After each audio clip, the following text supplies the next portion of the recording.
days, steaks, brisket, ground beef bundles, premium cuts without premium markup, shipped straight to your door. This is Utah beef. If you can't shake the hand of the rancher behind your beef, maybe it's time to try barwbeef.com or visit the store in Nephi.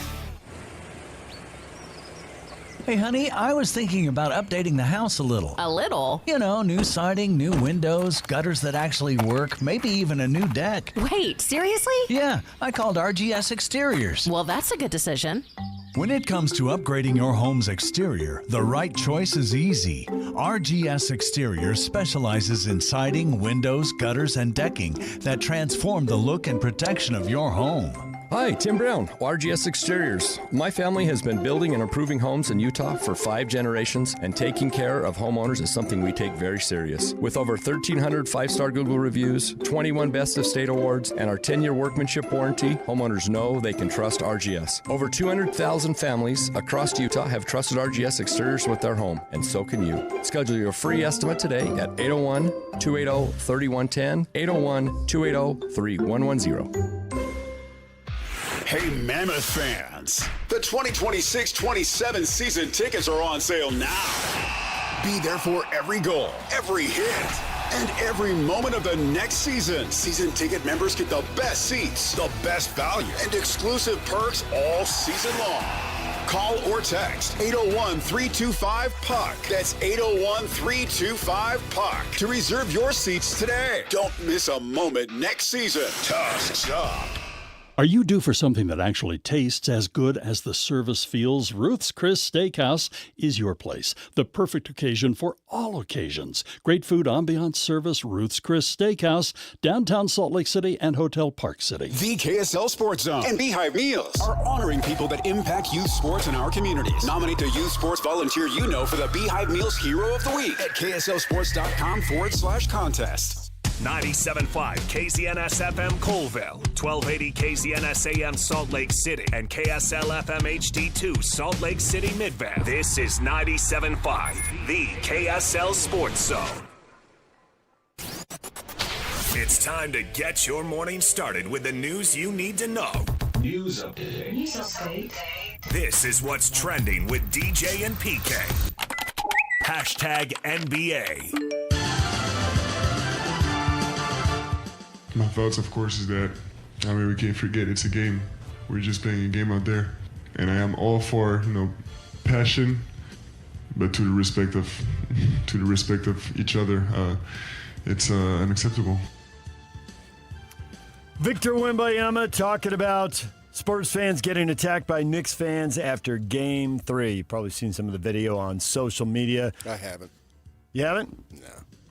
Knicks watch party got rowdy, out of control. Knicks fans scaling light poles, pelting officers with objects, ripping signs out of the street following the team's Game 3 loss. 8 people arrested, 2 for assaulting a police officer. 13 others issued criminal court summonses. And a pear tree. And a partridge. This is like Wembanyama responding. I guess somebody asked him a question, but isn't it like the TV people, be careful out there when you're driving. It's treacherous conditions. Of course. No, I think when your team loses, you should beat the crap out of other fans. Makes perfect sense. But he got asked a question, so what was he going to say? He should have started speaking in French. Game 4 tonight, Madison Square Garden, tip-off set for 6:30 on ABC. Will Big Vic have another big game? Will Karl Anthony Towns finally score in the fourth quarter? Who will lose the turnover battle? Because the team that's lost the turnover battle has lost each of the first 3 games. This time tomorrow, same bat station, same bat channel. Come on. You're asking a bunch of questions over there. You're the sports specialist. Give us the answers. Bum, bum, bum. I don't need you to ask questions. Karl Anthony Towns will score in the fourth quarter, but will it matter? There's a question for you. He can't keep not scoring in the fourth quarter. Eventually he's got to get a putback or something. It's weird that he's been shut out in three games so far in the fourth quarter. Wembanyama avoided another flagrant foul. The shove to the head and neck area of Jalen Brunson in Game 3. They're going to let that go, huh? You told me that was a flagrant. I thought it was. He's got to stop hitting people in the neck and face. and head. Apparently not. Apparently not. But I think he should. But what good does that do? They reviewed it. They reviewed watched it it in slow motion. Yeah. Of course, if they do that, then do they have to call something for the wrestling match that was going on the left side of the screen at the same time? That goes back to your point about this thing's hard to referee. People are fouling each other all over the place. DJ and PK. Hashtag NFL. When you talk to all the people involved, nobody is coming out right now and saying Aaron Donald is coming back. But everybody is acknowledging that it is a possibility. And the fact that it is even a possibility in June tells me that I think there's every possibility it will become more real in July. And I think if and when they present a plan to him as to how he would be used, I think it's more likely than not that he'll be back.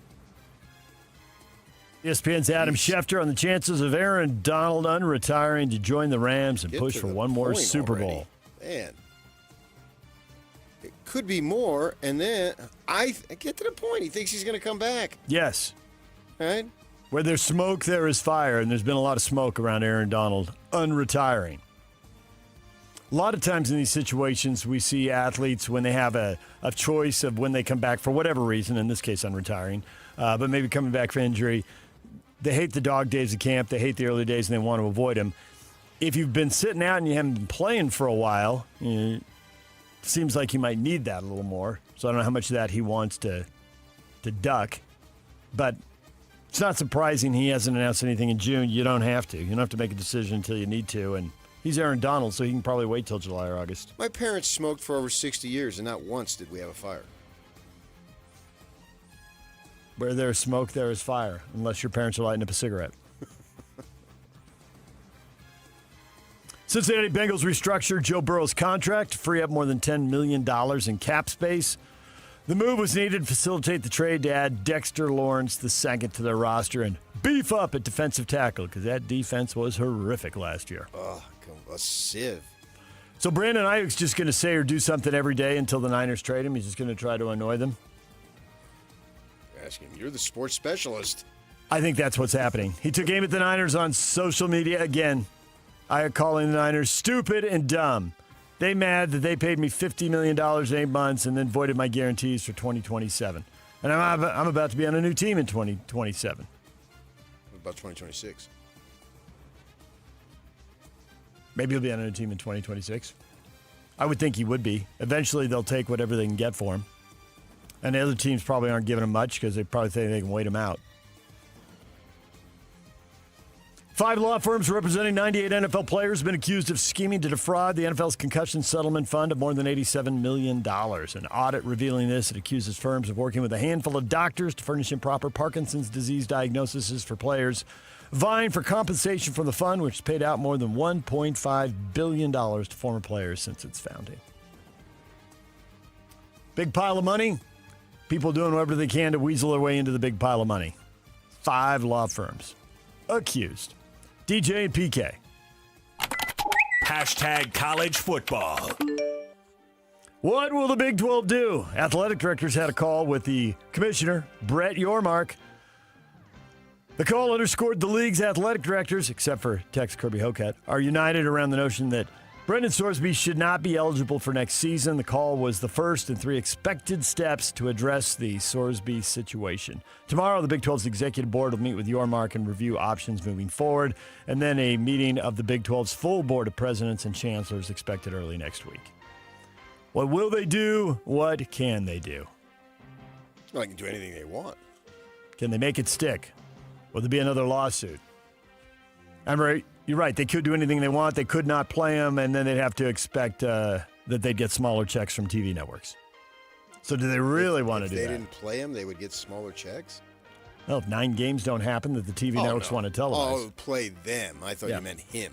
No, play the game. No, that's not going to happen. Right. That doesn't pass the smell test. No, it's... But it's to your point, there's stuff they can do. What do they want to? What sanctions are upon the individual? DJ and PK.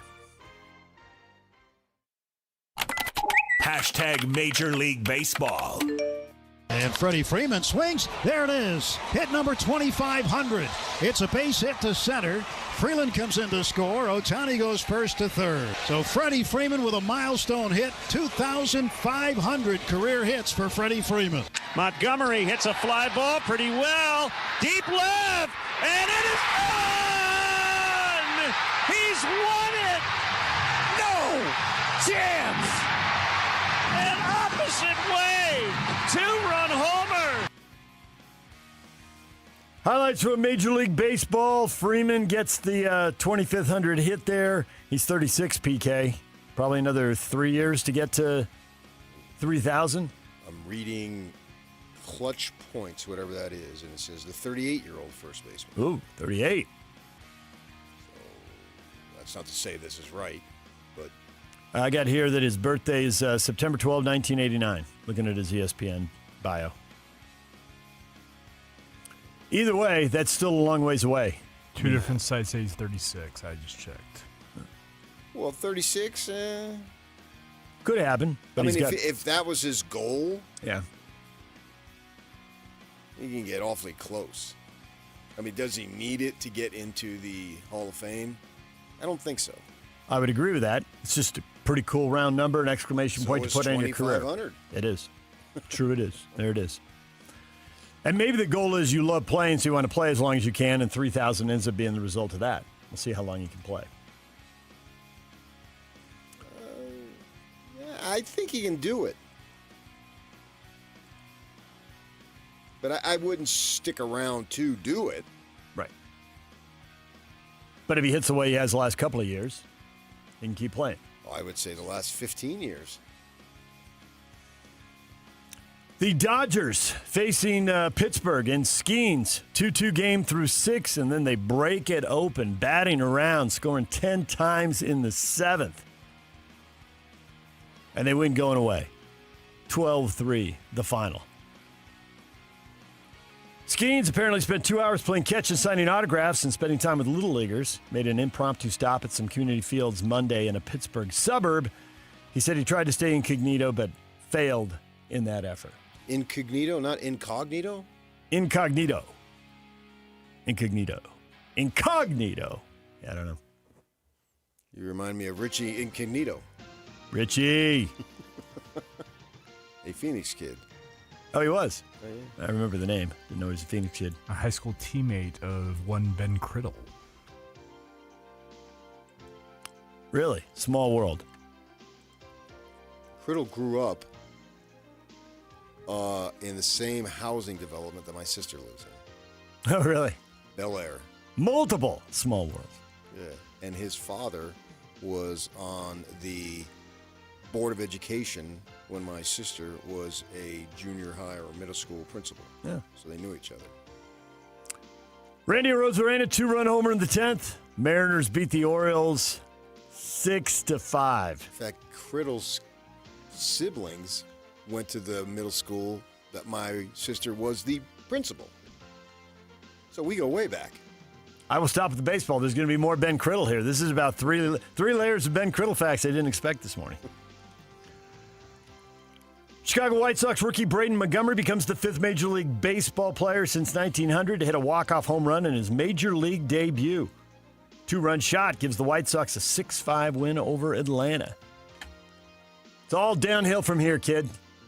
First game, and he hits a walk-off homer. Top that. Good luck. We wondered about Vegas after that crazy 15-14 game. 7-5. Vegas beats the Brewers in Las Vegas. That's a little more normal, PK. We can live with that. Started out, I mean, I think they had 6 runs in the first 2 or 3 innings before I got bored with it and turned it off. Went to bed. 3-2 Athletics in the second. Yeah. But they slowed down from there. Bees lose to Reno 6-4. They'll play again tonight, 7:30 on the Zone. And speaking of my sister, the retired middle school principal, hats off to Tony Parks for setting her up for a couple of Bees Aces games this weekend. Oh, there you go. Way to go, Tony. And they're going to get together, apparently. DJ and PK. #golf. Liv might not have enough money to even finish this current season, that the Saudis could actually pull their money earlier than they currently plan to. What can you say to that?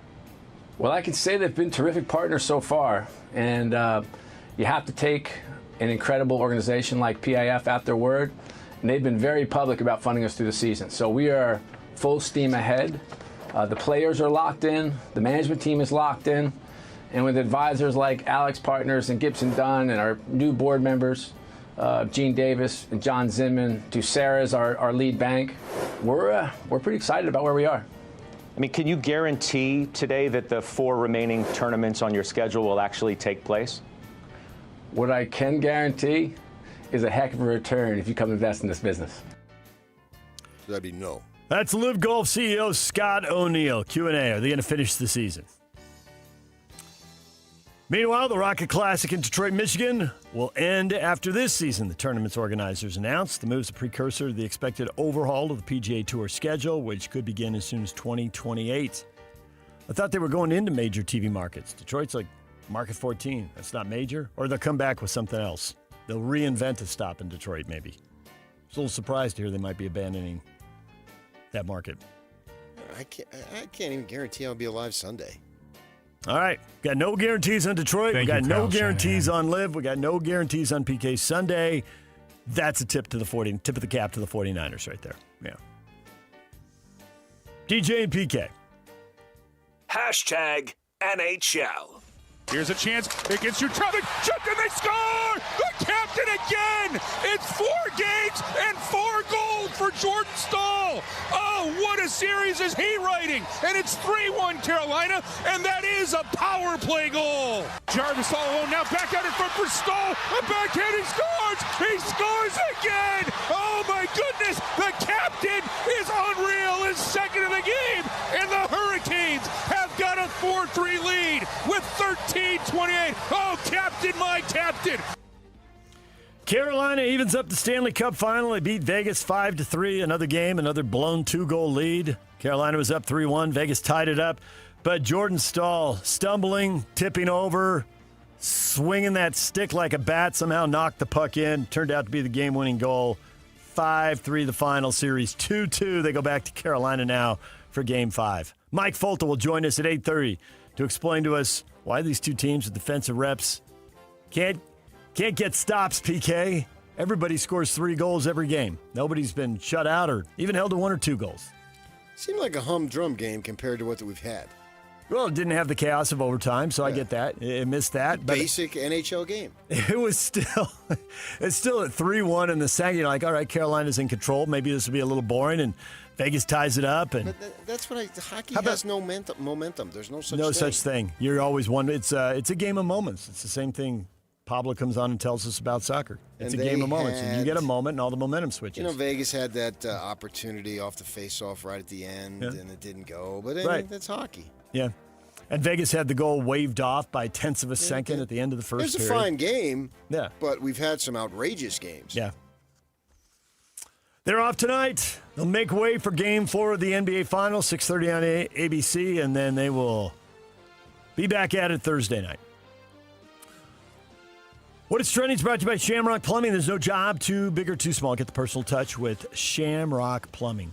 All right, Mike Folta at 8:30, talking Stanley Cup Final. Chris Lowe, national college football writer for On3.com, will join us at 9 o'clock. It's a Win Tickets Wednesday. We got Rod Stewart tickets, Utah First Credit Union Amphitheater, Tuesday, June 19th. We'll give those away coming up in the 8 o'clock hour. The question of the day next, right here on The Zone. Stay with us. And now, a look at traffic from the KSL Traffic Center. Got our first delays of the morning. I-15 northbound as you're approaching the south interchange. Then again near I-80 as you're heading out of Davis County and Warm Springs Road in downtown on the southbound side as well. Also seeing northbound delays on I-215's westbound between the 201 freeway and I-80 at this moment. At UTA San Francisco Ride from point A to point B, we move independence, we move purpose, we move memories, we move what matters. That's you. Plan your trip today at rideuta.com. With your KSL traffic update, I'm Jake Hatch right here on 97.5, the KSL Sports Zone. Welcome to This is Jake Scott and Ben Anderson. President of basketball operations for the Utah Jazz. It is Austin Ainge. How often are those top names switching around at the top of a draft board? Does that happen this late in the process? It does happen. We're trying to force ourselves to keep an open mind. Like, don't get locked in until we have all the information. Make sure we're processing everything correctly. We're almost fighting a consensus or predetermination. We're trying to make sure we go through it as thoroughly as possible before we lock in. We are fighting groupthink. We're fighting media narratives. We don't have a consensus in our rooms, right? Like, there's arguments. My dad and I fight every day about stuff, about players. Coach Hardy and I spend a lot of time talking through it and picturing how it would work with this guy and that guy. And there's a lot of opinions and I work with a lot of smart people. Catch Jake and Ben afternoons from 2 to 6 on 97.5, the KSL Sports Zone. Summer has a way of taking over your home. So before the season gets too hectic, give your home a fresh start with Zero-Res. Right now, get 3 rooms of carpet clean for just $129, plus 20% off air duct cleanings. Because you're about to put that AC to good use. Zero-Res cleans without sticky soaps or harsh chemicals, helping carpets stay cleaner longer and dry faster. Call 866-ZERO-RES or visit Zerores.com today. Spelled the same forwards or backwards. Zero-Res is the right way to clean. Did you really think Pure Talk was just going to sit back and watch America turn 250 years old without doing something awesome to celebrate? Of course not. That's why they're raising $250,000 for America's Warrior Partnership by the end of July. America's Warrior Partnership is on the front line of preventing veteran suicide. They've had extraordinary success, and here's how you can help. When you switch your cell phone service to Pure Talk this month, you'll be invited to round up to support America's Warrior Partnership. No pressure, but if you do, Pure Talk will match your donation dollar for dollar. And to further celebrate 250 years of our extraordinary democratic republic, Pure Talk is offering unlimited talk, text, and data for just $34.99 a month. Dial pound 250, say Mike Rowe. That's pound 250, say Mike Rowe. And happy birthday to us. Summer savings are happening now at Paris RV, starting with the Forest River Rockwood Hardside High Wall Series A101 RV for only $13,995 or $159 a month, $499 dock fee and $0 down. Or the Forest River XLR Boost 2017B Toy Hauler for $39,995 or $399 a month, $699 dock fee and $0 down. Or $999 or $599 a month, $899 dock fee and 10% down. Come see me at Paris RV. Paris RV is your locally owned, family-run RV dealership. We strive hard to find the very best RVs for the price. With 4 locations, over 1,000 RVs in stock, 42 service bays, and 4 super parts stores. We're sure to help take your family on the best RV vacation. Check out our perfect family bunkhouse trailer, the 26BH, that sleeps 9 for $19,995 or $227 a month, $0 down. Life is short. Enjoy it. North Murray, South Murray, Payson, and Pocatello. ParisRV.com.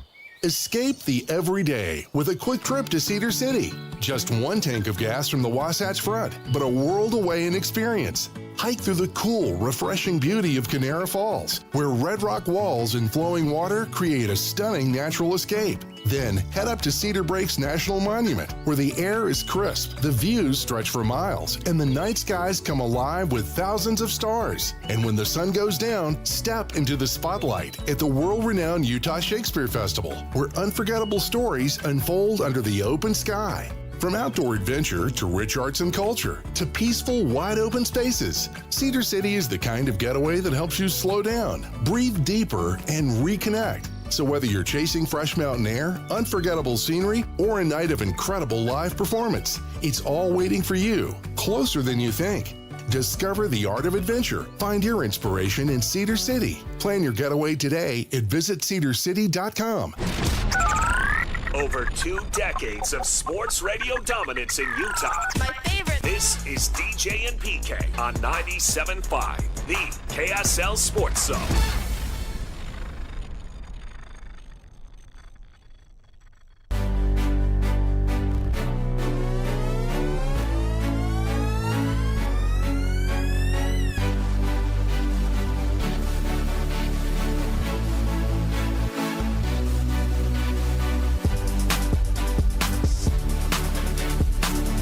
Scotty Scotty G and the coach, Tim Lacombe, today from 10 to 2 at RGS Exteriors, 4235 Farm Road in West Jordan. Question of the morning. Bill Simmons thinks the Jazz are going to draft Cameron Boozer, citing Danny Ainge's preference for wing players. Are you buying Bill's take? Bum, bum, bum. Shay says, Bill made several good points. But you can bet the farm Danny and Austin look under every rock and will know everything there is to know about Peterson before the draft. If they pass on him, it's because there's an unresolved problem with him. Not necessarily, though. They could just think Boozer's going to be better. Yeah, or whomever. Yeah.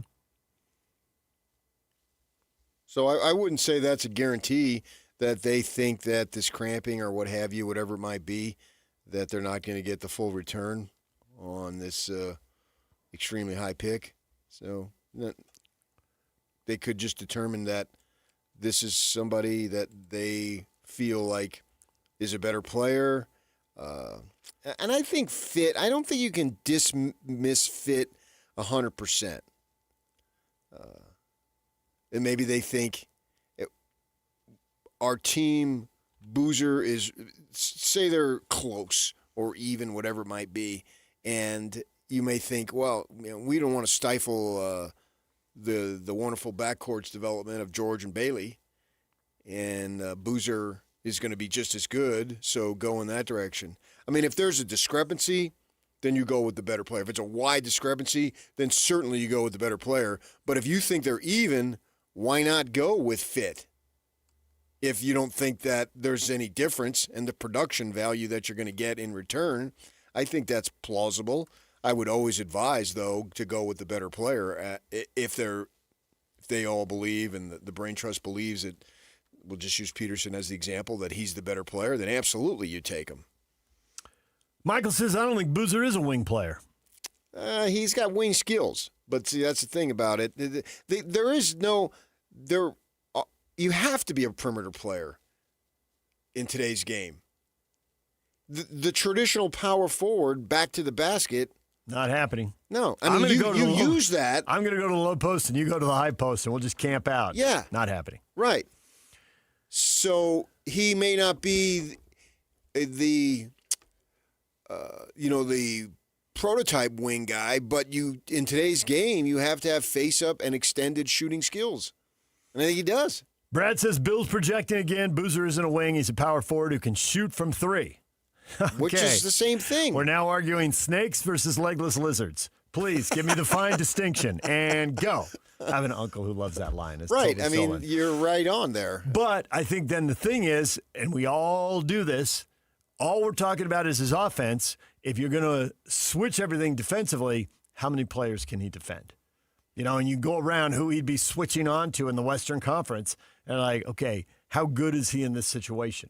Now, you can argue everybody struggles to a degree. They got to figure that out. But how many players can he defend? See, I look at team defense, though. He could be the greatest defender in the world, but big deal. You have to, Majerus taught me that over and over. Defense is a 5-player assignment. And you can't have weaknesses. I understand that. But what's the difference if he's the greatest defender ever and you got 2 or 3 guys out there that can't defend? Who cares? Right. And the point is that it's not like Jordan had bad games, but he also couldn't just automatically go off because Jeff Hornacek was out there. And Jeff would be the first one to tell you, well, he's taller than me and he's a better athlete than me. But you use the defensive principles, it's good team defense, and Jordan's 15 for 45 in a game. Now, Russell's taking him some, Hornacek's taking him some. People are switching. Nobody's got him all the time. But if someone is just truly a bad defender, then the best players are going for 40 and they're hitting 50% of their shots. They're just going to light those guys up. So you don't have to be this perfect athlete, perfect defender to get pretty good results if, like you say, you're in a system, you understand the principles, and you're a good team defender. And you have a big presence at the rim. Always helps. And that's why they put up with Ostertag stuff, because he gave him the presence at the rim.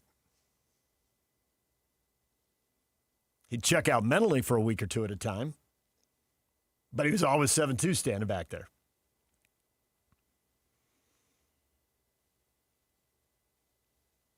And then we got Brady who says, well, Danny ain't in charge no more. Who cares what Bill thinks? Well, if you're going to go somebody in charge, then that's Ryan Smith. Ultimately. Yeah. But if Danny and Austin heatedly disagree, what happens? And maybe your point, the guy in charge, Ryan Smith, is like, well, you two got to work this out.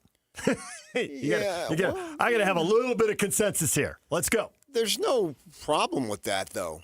I think they'll reach a consensus because they'll draft someone.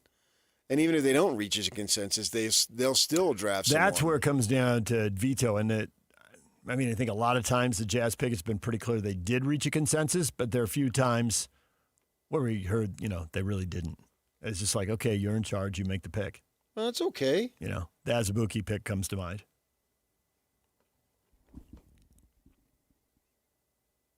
Bo says, I feel like it's going to be A.J. DeBonsa or Peterson, but I know far less than Danny, Austin, and Justin. I think Bill's. So do I. I think Bill's general point is right. Love the wings, look at the history, look at who he's picked and valued, and look who's won for him. And I think he can go back to his playing career. He just realizes these 6'8", 6'9" guys who can handle a ball and move are a real problem. Ainge wasn't that guy. He's just not that tall, and the game's harder for the guys who are 6'2", 6'4".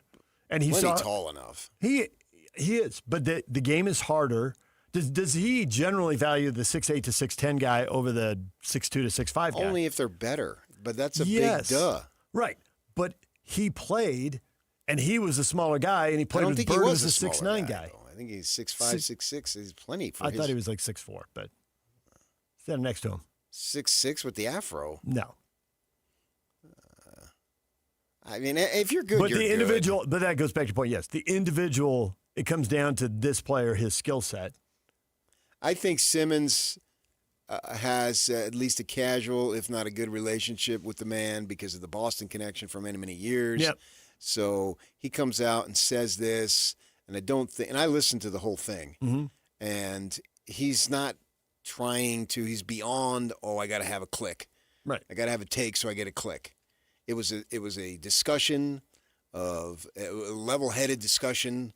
I don't even know who he was discussing with, but I listened to the whole thing. It was like about 8, 9, 10 minutes. I listened at the gym and passed the time on the treadmill, and I took it, okay, this is worth discussing because I think the guy has an idea of what he's talking about based on the proximity of those two living there. I'd have to think that there's some form of relationship. Obviously, he's a Celtics guy. He's made no bones about that, and that's fine. And away they went. And it was very, not calculated, but it was matter of fact as they were discussing it. He is saying, this is what I think. Not saying, oh, man, this is what he's going to do, blah, blah, blah, blah, blah, blah. This is how I feel relative to what I know about the man and what he's done and the level of success that he's had and the moves that he's made, yada, yada. So all that stuff made sense to me, and I thought, okay. And plus it's Jazz, and you can't go wrong discussing Jazz in the draft at this time of year on our show. All of that is true. And 47 comments, almost 50, that's a big number. And you put some other topics up, and they're all in single digits. This is the topic. And you're right. It goes back to we're getting closer here. We're 3 games down on the verge of Game 4 in the NBA Finals. We know the draft's right around the corner. Yeah, we're under 2 weeks out now. Yeah. It's 13 days. Bum, bum, bum. The 23rd. It is actually, it will be Saturday, Sunday, Monday, Tuesday. 4 days after the Rod Stewart concert. Which is Friday, June 19th.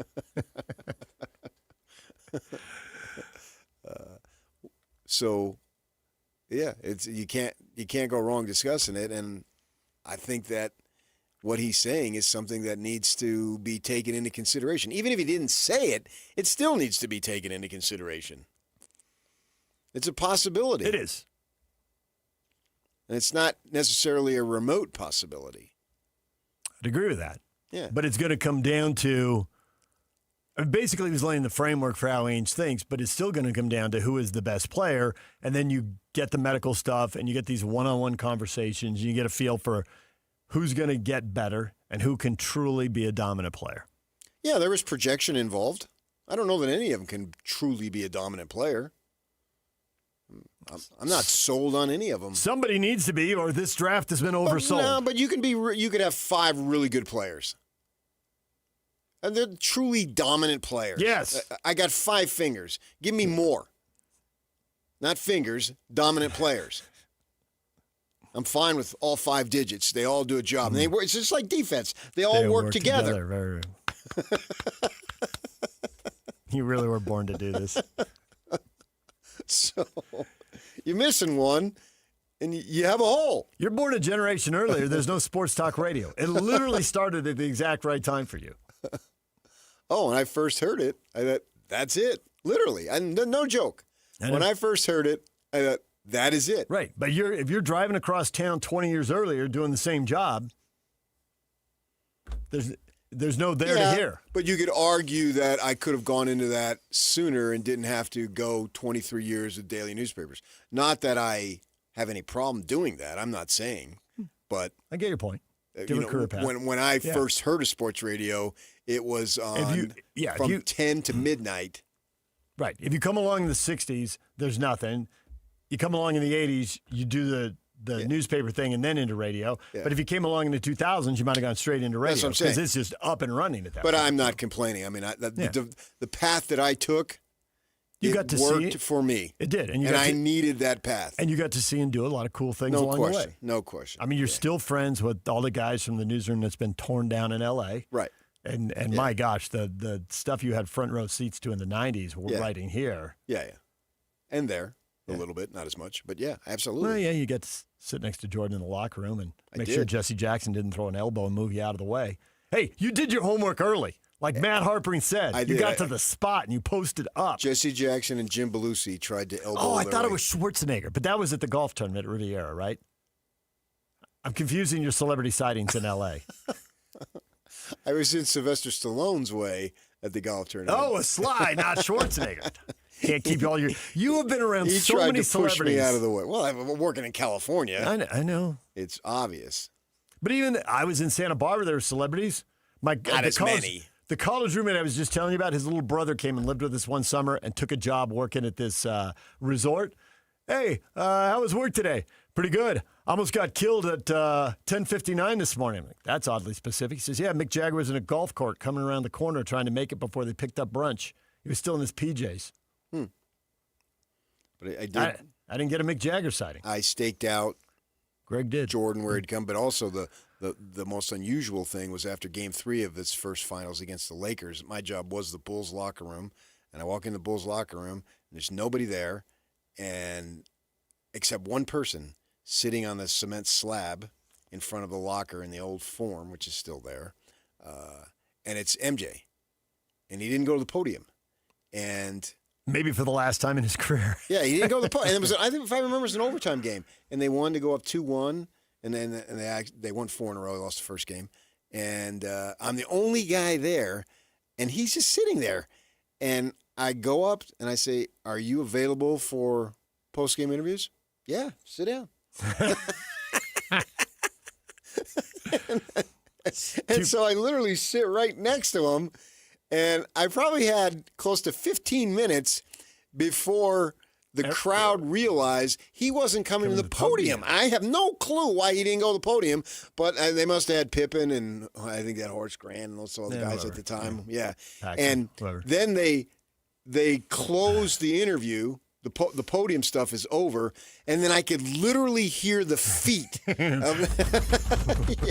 of people coming around the hallway to come into the herd the Forum visitor locker room. That is so overplayed when I see that in the movies, when I see the stampede of media. It is so overplayed. It almost never happens, but it does happen sometimes, and that's totally a place where it would.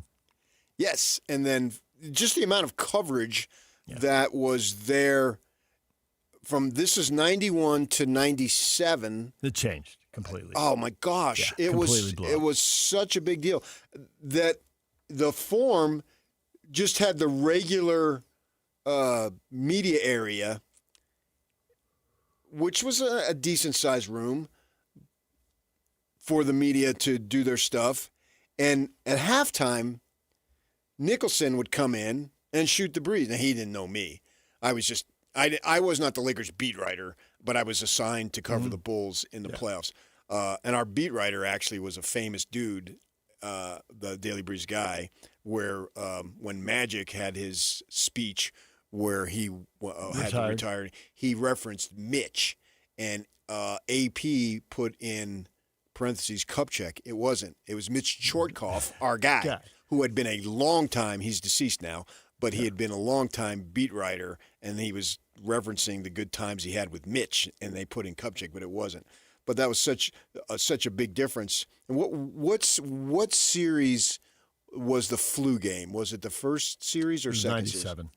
And so I'm coming in the back, and you talk about herd of media, and I come in, and I make the right-hand turn to go the hallway, and just as I did, I see hordes of people and cameras and everything, and they're following Jordan in, and the word had gotten out that he was sick. That was amazing. Just the amount of people standing as Jordan was wherever he was coming from, coming to the Bulls locker room, must have been 200, if not 500 media jammed in the hallway trying to get a piece of him walking to where, just thinking 6 years earlier after a game in which they win and there's nobody there but me. That was crazy, the amount of attention that the finals had increased in just 6 years. So, for what it's worth. Bill Simmons thinks the Jazz are going to draft Cameron Boozer, citing Danny Ainge's preference for wing players. Are you buying Bill's take? Boozer, he played in the low post at Duke. He's undersized and under-athletic. I highly doubt he's an NBA wing. So I wouldn't think of him as a 2 or a 3. I would think of him as a power forward. But the 2s, 3s, and 4s, the way they run offenses, they're pretty interchangeable. And he had the ball on the perimeter for Duke a lot. Yeah. And I'm sure there's analytics out there saying what percentage of the offense he initiated. But we see their games. He did it a lot. And he beat guys off the dribble from the perimeter all the time. Listening to what Simmons was saying, this is my take on what he's saying, I don't think the emphasis was, we got to have him because he's a wing. Bill was not, that's the number one reason. I just put that in there because he was citing, and obviously it's Brown and Tatum. Are the guys that he liked and so forth. And so those are the two prime examples. Paul Pierce maybe going back. What he was saying was they took Tatum. The point he was making is they took Tatum even though they had Brown and Hayward. Mm-hmm. That's the point, the specific point he was making. He loves wings so much, he'll stack them 3 deep. So don't think he won't take Boozer because he has Jackson and Markkanen. That's the literal point he was making. Which also, and this goes to your point about fit, they should draft the best player. But when it's really close, he fits, even though he's a third guy in that position, because he's going to be a decade younger than those guys. Ish, not exactly. But you're talking about this literal 7 to one 10 now. years. Yeah. And so it's like, well, as these guys get older, get more expensive, move on, break down physically, whatever, Boozer's moving along. The separation in age, I think, makes it far more palatable. And to your point, even if they were the same age, it still might be a good idea. He will be drafted at 18 years of age. He does not, I've got in front of me, he does not turn 19 till July 18th. That is seriously young. It is. And he's really good. I mean, he went to the top of the key, or maybe I can see these in my mind. I see these plays where he's just like the camera is at midcourt on the ground, handheld, and he's slightly to the left of the top of the key, and you can see him, you can see a defender, you can see the hoop. And he beats a defender, and he changes, and he finishes with either hand, or he shoots a floater, or he dunks. I mean, he's really good going to the hoop. And he is not going to be the best athlete on the floor. I totally get that. You don't have to argue that. Well, but he still effective? has a way. Exactly. He has a way of being effective. Brunson is not the most getting the shot gifted. off. He's short. And he's not super athletic. And I can just see him charging the rim so many times thinking there's not much space there, but he finds it and he scores. And they also, Bill also acknowledged the Devonta Boozer connection to the Jazz. Right. Or connections. Yeah. And saying that is an issue. Now, it's not as big of an issue as some folks make, but it is somewhat of an issue. But he's saying he doesn't think it would be an issue with him, with his father, and the history, of course. It gives you deeper knowledge and maybe more trust that you're going to get the best version of who you're drafting, because none of these guys are the finished version of who they're going to be. He didn't turn 19 until next month. Suck. Man, that's amazing. He'll be drafted as an 18-year-old. And Markkanen's 29 and Jackson's 26. So look at the separation you're getting in age there. Yeah. And Larry Bird was 5 years removed from high school. And Kareem Abdul-Jabbar and those guys play 4 years of college. I did hear that people comparing Wembanyama and his first appearance in the finals to Bird and his first appearance. I guess the point was in Bird's first appearance, he had like an 8-point game. Or maybe he had a couple of them. I don't know. And so I didn't either. And so, and I'm thinking, well, yeah, but Bird was like 24 at that point. I mean, Wembanyama's way younger. Mm-hmm. All right, DJ and PK. More of this coming up. Mike Folt is coming at 8:30. Utah Mammoth radio voice. We'll talk Stanley Cup final with him. Chris Lowe, national college football writer for On3.com at 9 o'clock. A Win Tickets Wednesday. Rod Stewart, a week from Friday, the 19th, at the Utah First Credit Union Amphitheater. We'll give away those tickets in the 8 o'clock hour. Stay with us. And now, a look at traffic from the KSL Traffic Center. We had a crash northbound I-215. It's now been clear, but still seeing delays as you approach the 201 freeway at this moment. Southbound I-15 moving slowly from Centerville into Farmington and the north interchange into downtown. On the northbound side of things, scattered delays all the way from Draper into downtown Salt Lake City. This update brought to you by GoPave Utah. Attention commercial property managers. GoPave Utah offers seal coating, crack sealing, striping, and patching across the Wasatch Front. One call, one crew, every property. Schedule at GoPaveUtah.com today, right away. With your KSL traffic update, I'm Jake Hatch right here on 97.5, the KSL Sports Zone. 3, 2, 1. This is Scotty G and Coach Tim LeComb.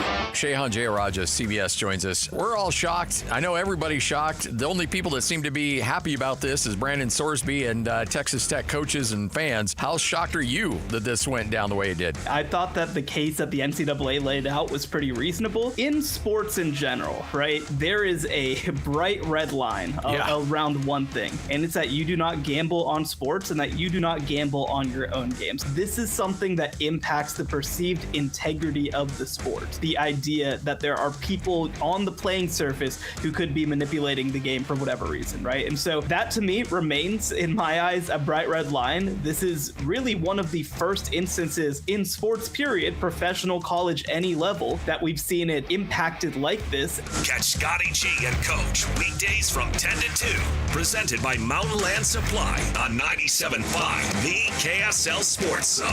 There's a pill version of Ozempic. Hello, I'm Ozempic. And I'm other GLP-1s kind of like him. Hey, did I hear there's a pill version of Ozempic? Yep, you sure did. Ask your doctor about which FDA-approved uses of the Ozempic pen or pill may be right for you. Call 1-833-OZEMPIC or visit Ozempic.com to view the medication guide and learn more about Ozempic semaglutide tablets 9 milligrams and Ozempic semaglutide injection 2 milligrams. There's a pill version of Ozempic. Indeed presents hires you can't afford to get wrong, like customer service associate at a dry cleaning shop. Yeah, hi. I'm here to pick up my suit. Ah, yes. Here you go. There must be a mistake. This is too small. It shrunk a whole lot. Look on the bright side. Now you have a suit you can give to a child. This is your job for sponsored jobs. This is what happens when you don't sponsor your job on Indeed. Next time, get matched with quality candidates with Indeed sponsored jobs. Visit Indeed.com/hire now and sponsor your job today. Technology never stands still. And neither does Les Olson IT. For 70 years and counting, we've helped businesses adapt, grow, and stay secure through every change. With experienced people and smart technology solutions, we make work easier, more productive, and more secure. Yesterday, today, and tomorrow. Let Les be here for you. The energy, the roar. Moments you'll always remember. Next season, Jaren Jackson Jr. is hunting blocks. Laurie Markkinen is getting buckets. And Ace is just getting started. Don't just watch Jazz basketball. Experience every moment. 2026-27 season tickets are on sale now. Full and half-season packages available. Plus exclusive benefits like arena discounts and player events. Are you in? Join the climb today. UtahJazz.com or call 801-355-DUNK. Tim Daly Mazda Southtown has financing as low as 0% on almost our full lineup of 2026 models, including Mazda CX-50s, Mazda 3 hatchbacks, and even our PHEV models. That's right, 0% on your favorite new Mazda. Get your new 2026 Mazda for as low as 0%. It's happening now at Tim Daly Mazda Southtown in Sandy. 0% excludes Mazda Miata and Mazda CX-5 models. APR for well-qualified buyers. OAC, 72 months at $13.89 per month for $1,000 finance with 0 down. Not available with any other offers. See dealer for complete details. Fire up summer with Mountain Land Supply. Right now, when you purchase any Blackstone Select griddle or pizza oven, you'll score a $50 Mountain Land gift certificate. Plus, you'll be entered to win B's Sweet tickets for Wednesday, July 22nd. Don't miss your chance to upgrade your backyard cooking and enjoy a night at the ballpark in style. Visit Mountain Land Supply today for the hottest Blackstone deals of the summer. Offer valid May 1st through June 30th, 2026 or while supplies last. Purchase any Blackstone Select griddle or pizza oven to receive a $50 Mountain Land gift certificate and 1 entry to win B's Sweet tickets for Wednesday, July 22nd. Limit 1 gift certificate and entry per customer account. You do not have to be present to win while supplies last. Bar Dub Grill is where roadside classics meet ranch-raised flavor. Sink your teeth into juicy, handcrafted burgers made with premium Bar W beef straight from the local Utah farm. From the bold cowboy barbecue burger to the sweet and savory Aloha burger, paired with crispy cowboy fries, hand-spun shakes, or signature spud nuts. Soft, airy, and unforgettable. Bar Dub Grill delivers honest eats with cowboy swagger. Bar Dub Grill in Nephi with easy access right off exit 222 in Nephi. Escape to Cedar City, just 1 tank of gas away. Hike Canara Falls, explore Cedar Breaks, and enjoy world-class theater under the stars at the Utah Shakespeare Festival. Adventure, culture, and wide-open beauty closer than you think. Visit cedarcity.com. The KSL Sports Zone and Beehive Meals are honoring people that impact youth sports in our communities. Nominate the youth sports volunteer you know for the Beehive Meals Hero of the Week at KSLSports.com/contest. Nobody brings you better coverage of the teams you're passionate about than these guys. Try some more. This is DJ and PK on 97.5, the KSL Sports Zone.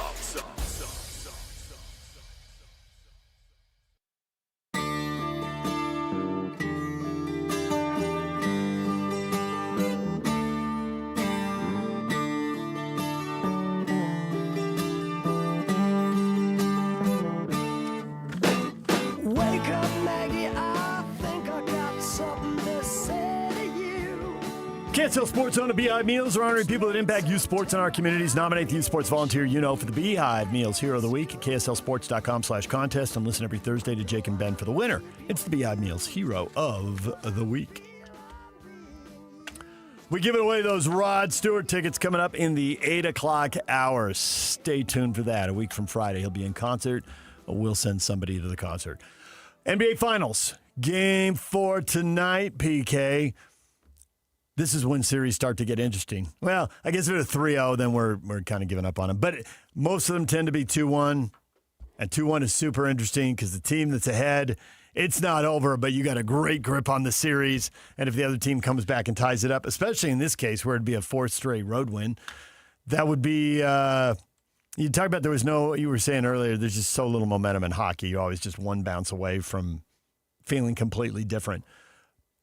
But that would be a big old momentum swing for New York, who, man, that was such a party before Game 3. If they have to go back to San Antonio tied 2-2, momentum, especially with a young team like San Antonio. Degrees. Yeah. I think that every game is critical, obviously, but this goes a long way to determining the series. I can argue that whoever wins will be the winner. Momentum then would be completely with San Antonio. They will have adjusted. And they're the young team that's figuring it out. And they had a more difficult series, obviously going 7 versus a sweep for New York. So they were a little gassed and they had to refocus, yada, yada. And they withstood New York's best punch. Clearly, they can argue that.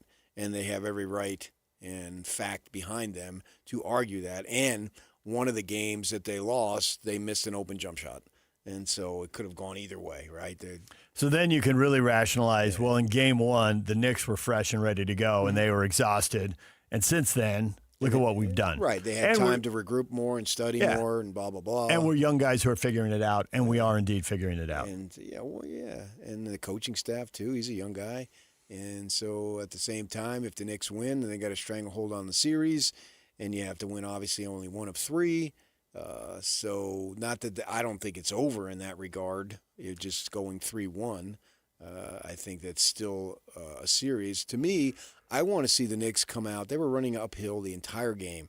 I want to see them be the aggressor. I think they were on their heels, and I think San Antonio made a marked effort to just jam the ball down the basket as much as they possibly could, be physical, be tough. Now you got the Knicks folks saying, yeah, well, we're going to respond and all that. Okay, so you caught them off guard a little bit. Now New York should be ready for that. How's that going to be? But if I'm San Antonio, that is your method. You got some strong dudes there who play the perimeter, Castle being one of them, and a couple other guys too. Johnson Harper? Coming off the bench, Harper, still a younger guy. I mean, they're all younger guys, but at the same time, you've got some strength. And take advantage of it. And New York doesn't have a big intimidator at the rim, so go at it. Why not? Why settle? I see, and you say just keep going at it. I felt like there were times in the game where they stopped. And then there'd be a timeout, and the coaches would lean into them again, and they'd start to do it again. And this probably goes back to everybody plays below par golf, even though they're a below par golfer. That's part of it, and maybe it goes back to the, if they were a little more veterans, they'd realize, with each possession, have a little better feel for the game. Maybe they get caught up in it a little bit at times. It's hard to be a peak for 48 minutes. Yeah. So. Wembanyama plays big minutes again. I mean, we've seen in the regular season and early in the playoffs, he was getting a break in the middle of quarters, and they're conserving his minutes. But there was a different deal. The season's on the line in Game 3. He goes 39 minutes. He doesn't sit in the fourth quarter. Well, whatever their analytics show that he needs to do for rest, this is all studied out. Yep. And they don't leave anything for chance. And so they monitor all this stuff. And whatever those results show, that's what you do. And maybe if you have to go a little bit longer, 2 or 3, 4 minutes longer, so be it. Especially, if it goes into overtime, because everybody's going a little bit longer at that point. So it should wash out. What is a disadvantage for you is also a disadvantage for everybody else. So, don't settle for perimeter shots. Don't settle. Force the issue. And New York taking 10 threes in the fourth quarter and missing every one of them, stupid. They're settling. Don't settle. Two is better than 0. That's my line. I always hear 3 is better than 2. I quickly come back, 2 is better than 0. Don't be afraid to go inside the cat. And if you're then 0 bring it for back 10, out. and OG Anunoby he was getting the buck. He's a strong dude. And he's got athleticism, so when he gets a step, he can go up and put that ball right in there with a dunk too. And so be aggressive in everything that you're going to do. Well, the free throws even out. Spurs 32-22 advantage there. I did hear as the national debate went back and forth on this. Yeah, the free throws were 32-22, but the fouls were 23-21. And you always go to that Steve Cleveland line when you heard the ref tell me to even it up. 23 fouls on the Knicks, 21 on the Spurs. And the Knicks obviously fouled at the end of the game on purpose. So if you want to go to that and say, well, they fouled, there's 2 free throws and a foul right there. I think the thing that got under Brown's skin was that the Knicks had 3 fouls in the first minute or 2 of the fourth quarter. And then that determines how you defend. And I think that was the issue. If I'm a referee, if I can let that go, I let that go. I've never believed a foul is a foul at all times. This is an entertainment product. And putting the Knicks behind the 8 ball from the foul standpoint right off the bat in the fourth quarter, that changes their strategy a little bit. If it's an obvious one and you got to call it. But if you don't put them at a disadvantage. And I think that not only does that change the way the Knicks defend, that changes the way the Spurs attack. Because they are hearing from their coaches, hey, we're in the bonus. They can't touch you. They bump you 20 feet from the hoop, you're going to the line. Well, I think Mitch Johnson looked at Castle and said, can't touch this. Whoa, whoa, whoa, can't touch this. Whoa, whoa, whoa, can't touch this. I think that's what he said. Yak, what time is it? Oh, it's break time. 8:01. No, it's break time. Whoa, whoa. Once PK slides into MC Hammer, Can't break touch time. this. Whoa, whoa, whoa. When we come back, the athletic directors set the stage. What will the presidents and chancellors do? The Big 12, trying to figure out Texas Tech and Brendan Sorsby. That is whoa, whoa, whoa. That is next. He Stay should be with a us. ball boy for the A's. Stay up to date with everything Utah Jazz related with the new Jazz Notes newsletter. Get draft updates, analysis, and be the first to know about every offseason move. Visit KSLSports.com to sign up for the Jazz Notes newsletter.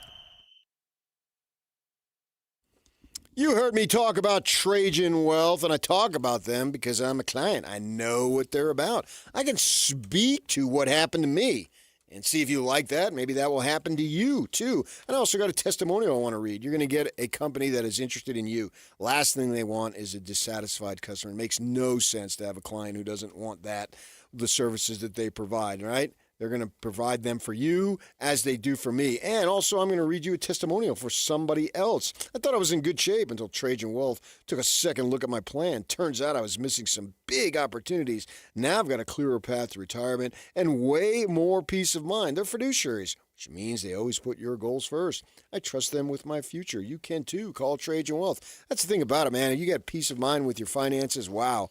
What price can you put on that? Let Trajan Wealth help you get that. Even if it's just for a second opinion, as the testimony read, you got nothing to lose. Why? Because the initial consultation is for free. So give them a call and set something up. That phone number is 1-855-TRAJAN-1. 1-855-TRAJAN-1. Their offices are in Draper and Farmington. Got you covered north and south, as does the website. Comprehensive, to say the least. TrajanWealth.com is the website. TrajanWealth.com. Advisory services through Trajan Wealth, LLC, SEC-registered investment advisor. Additional services through Trajan Estate and Trajan Tax. Actual client, paid advertisement. Additional disclosures at TrajanWealth.com.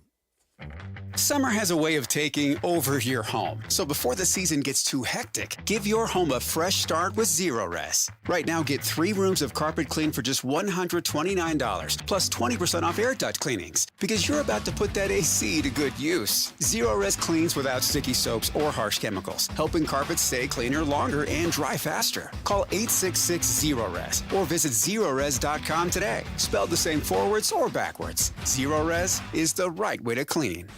This is Dylan Gunther of the Utah Mammoth, and I drive a BMW. Performance matters to me, on the ice and on the road. That confidence lets me focus on what matters most, performance. That's why I trust BMW Utah for everything, from service to tires. They've always got my back. Between scoring goals and scoring the perfect ride, it's a tough call, but scoring is what I do. And the win? Driving a BMW from BMW Utah. When I came to Utah, everyone talked about the greatest snow on earth. But during the 2002 Olympics, the world saw something else.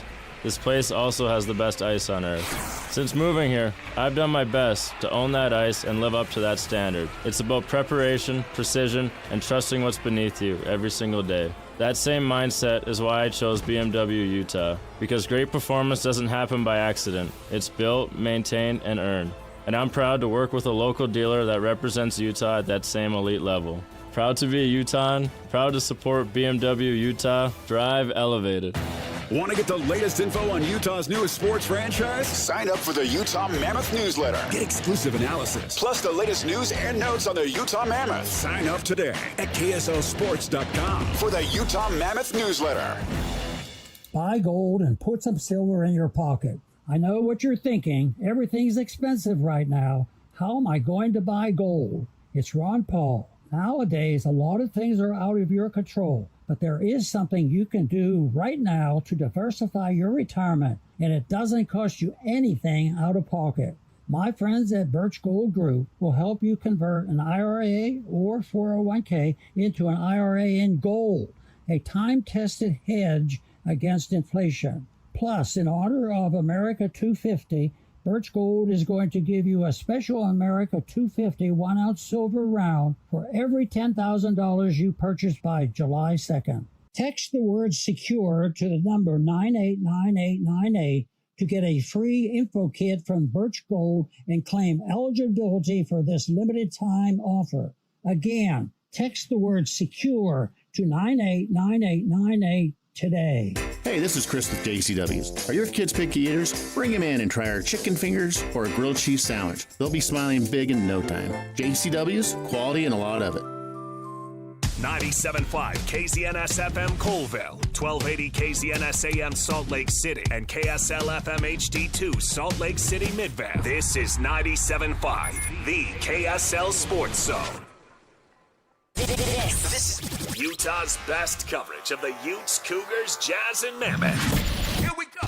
From the guys who have been there for all the biggest moments in Utah sports history. You're listening to DJ and PK on 97.5, the KSL Sports Zone.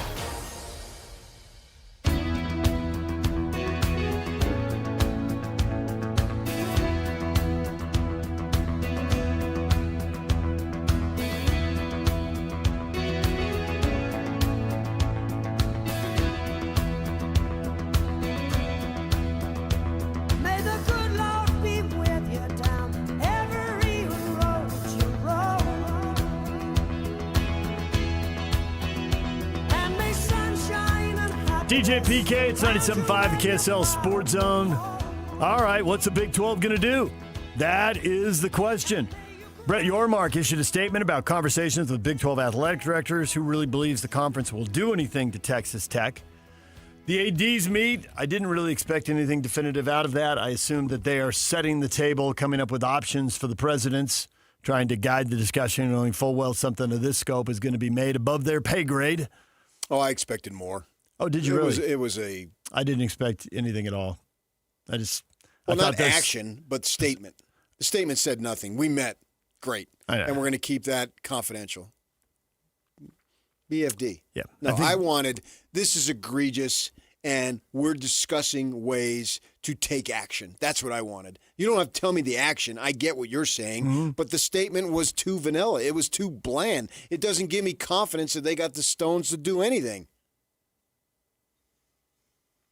They need to have the cojones to do something. I got to say, I don't know what they're going to do. Suspend them. I feel like they're going to do something. I don't have a good feel for what it is. Suspend them. I think there's still a little bit of disbelief that they're in this spot. Well, get over it. And there's some way he's not going to play.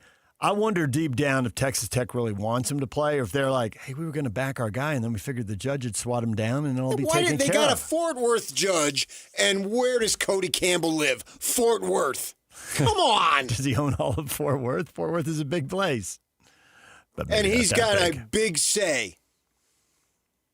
And it may well have been judge shopping, and they knew all along they'd get it.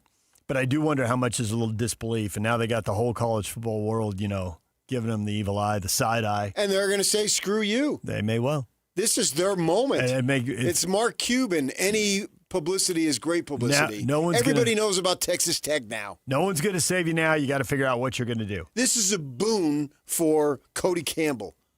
Everybody knows who Cody Campbell is now, if you didn't already.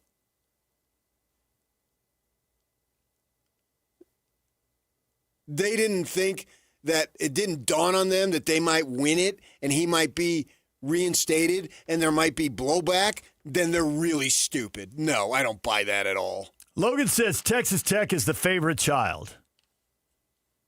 Yeah, I don't think I'm buying that.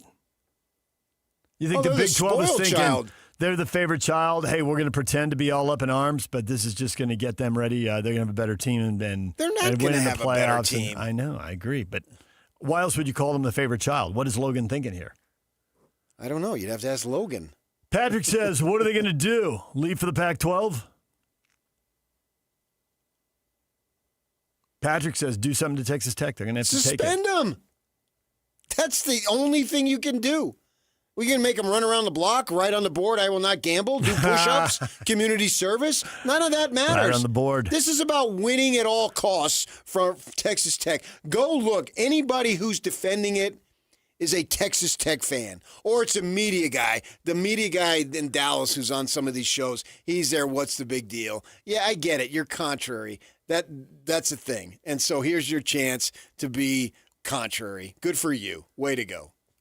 But you you're ruining the integrity of the sport. This isn't about Texas Tech. This is you say, oh well, he didn't bet on the team to lose. He bet on players, but he did bet on players. That's irrelevant. Yep. This opens up a door for kids who have all sorts of money to go ahead and then do these things and put themselves into more trouble. Because it's really interesting. A lot of people who have a lot of money have gambling addictions and gambling problems. And what's the deal, the connection? They got a lot of money, so they can withstand the losses. Barkley, Jordan, Mickelson. I mean, the list is pretty deep. Yeah, just to pick three household names. Right. And so now you're going to get these kids are already being besieged with a bunch of hanger-oners who want some of their money, and now you're going to introduce, well, you can now gamble, because if you get caught, well, it's going to harm your mental health. No kidding. Everything that you do is going to harm your mental health. Where do we draw the line? Go to that judge then. Any form of offense against the law when you get caught is going to harm your mental health. And so if that's your standard and your defense, it's going to harm your mental health. The kid who got 35 years yesterday is going to harm his mental health. Don't send him to prison. Of course, duh. I don't buy it. The Big 12 has to make a stand because the Big 12 is associated by association with Texas Tech. And if they just put out a statement, oh, we can't live like this. We won't tolerate this. Thoughts and prayers. What does that do? Not if Sorsby runs out there and plays. Yeah. And beats Houston in the conference opener. By association, opener. You're allowing him out there. Suspend him, and then if they go to court and get some other judge or whomever, and there's that. That's their problem. That's not yours. You must make a stand, and you must do it. You don't have to do it today because we're still in June. But you, over the next 2 to 3 weeks, you must make a stand, and it must be suspension. There's nothing else to do. And your timeline might even be a little generous. I mean, the presidents are scheduled to meet early next week. So get the idea from the ADs, run it past the executive board, and then tell the president this is what we want to do. It may well be what you just said. What else can it be? I don't think finding the school, given how much money is floating around in college sports, has any impact. And we always hear fines and suspensions, but the fines, that's just slap on the wrist territory. There's too much money floating around out there. Yeah. They'll recoup it. So back to suspension. And it might land differently in court because it's a conference. It's not the NCAA where you run into antitrust stuff. It's like, well, they could leave and join another. There's plenty of conferences out there. It might just land differently. And you're right, it could also just land with a different judge. That's the Big 12. Don't worry about that. Well, I'm sure they are. I'm sure they're consulting their lawyers right now. Because they don't want to get beat. I mean, how do we frame this so that when it goes to court we win? And so you win again, and then they appeal. If the kid plays, you think that Texas Tech is going to follow through? If we get to December and he's played in all the games and there's some pending litigation, what's in it for Texas Tech? At that point, it's over. Yep. Yeah, the February appeal to this last decision, it's all over. It's out of eligibility. The season's done. Right. It's court cases like 3 Even weeks if it's after the just title cosmetic and they can't be enforcing it, do it anyway. I see what you're saying. Better to do it and then lose in court than it is to not do anything. You become an accomplice. At least the NCAA can say, hey, we took it to court. Now, maybe as our guest told us yesterday, maybe they didn't prepare as well or present the best case, but at least they went there. I don't know. I know we weren't there. This is so much bigger than Texas Tech beating Houston. Who cares? Who cares? Versus every game is compromised. It's all WWE. This is allowing susceptible young people with money the freedom to do something that will destroy their lives. Is that really what we want? People have the freedom to wreck their lives. Do they also have the freedom to wreck the sport? because you can do both at the same time. But without consequence. Yeah. You can. So you have the freedom to do whatever you want, but you must face the consequence. Well, now you don't have to face the consequence. That is dangerous. Believe me, man. Being involved in gambling, that you don't want that. And then that I'm worried about the welfare of the young man and young woman. You want to be worried about the sport and the integrity of it? Fine. I agree with you 100%. You speaking generally. Right, but in this case, they largely go hand in hand. Not exactly the same, but they largely go hand in hand. Yeah. But the reality is we've had that before, and as long as your team wins, you don't care. Which is why I think they're more likely to act about the integrity, the golden goose, and keep college sports super interesting. Yeah, but I don't intriguing. think college sports is going away. They've survived all sorts of gambling issues and scandals that I don't think Brendan Sorsby's situation is going to bring down college football. But there have been consequences for those, and it's led to the perception that those are, if not one-offs, because it's happened more than one time, they are at least limited. And the thought that there are no consequences, and now it's not limited, now it can become rampant, which, as you point out, could be rampant consequences for individuals, young people, and could be rampant consequences for the sport as well. That's different. I mean, you can go back probably at least 75 years to a gambling scandal.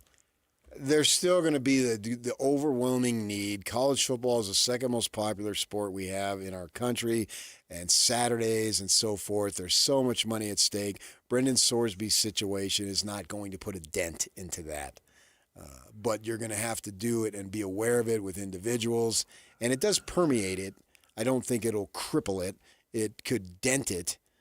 And I do not want these players, and that's what they are, they're players, having all this money and then having all the unscrupulous people Yeah. have access to them. They're already being pulled in 100 different directions. And we'll see it as years come to pass that we're just brand new starting into this. We're in the infancy stage of what these guys do with their money. And then we're going to find out in 2035 that somebody who got all this money is broke. He didn't take advantage of his educational process because he had the money, and then he's got nothing to show for it, and he's living under a bridge. It's absolutely going to happen. Yeah. As recently as yesterday, I was told about high-profile players who didn't cash NIL checks, who had to be issued multiple checks, companies saying we want to close our books out at the end of the year. We've issued 3 or 4 checks, and they haven't been cashed. I mean, you can already see the behavior that will lead to what you're talking about. And it's not a one-off. And now we're going to have gambling. We're going to allow kids to gamble. And that becomes – that used to be the one thing you couldn't do. Yeah. I mean, you can pretty much do anything else. And as McHale said years ago, axe murderer by day, NBA player by night. I mean, we allow this stuff, and we look the other way, and then the fans of those teams defend it. When Urban Meyer was going through his thing with the assistant coach and Brett McMurphy was taking all sorts of heat, all the heat was coming from Ohio State fans because you're going to ruin our good times. And you've been reading stuff to me during breaks and clicking on it, like Texas Tech fan, go Red Raiders. Yeah. Red Raiders, ride or die, Red Raiders. Right. Red Raider for life. Right. I know. They want to win. Sure. It's about them. It's not about the situation or the kid or the game. It's about me on Saturday so my team can win. And aren't we something? It's not coming from the Longhorns and the Aggies, and it's sure not coming from the Cougars and the Bears. And Texas Tech stands a good chance to win, and then they'll go to the playoff and lose. And then Cody Campbell will say, we're going to triple down. Because last year he said we're going to double down. Yeah. And then after that, we're going to quad down. And what goes after 4? I don't know. Quintuple. Okay. And maybe one year they get it. Great. And a week later, your but look life how long, goes on. But how different is this than Oregon, and how long has Oregon been chasing? And Oregon's gotten close. Right. They've been in the title game. They've lost to the champions the last 2 years without getting in the title game. They lost to them earlier. The only 2 schools that have beaten them the last 2 years have been the champs. It's hard to get there. They could be chasing it for a long time. And if they get it, I just don't see. Then what? Yeah. Okay. You look around. Do you remember when Pablo told us that story?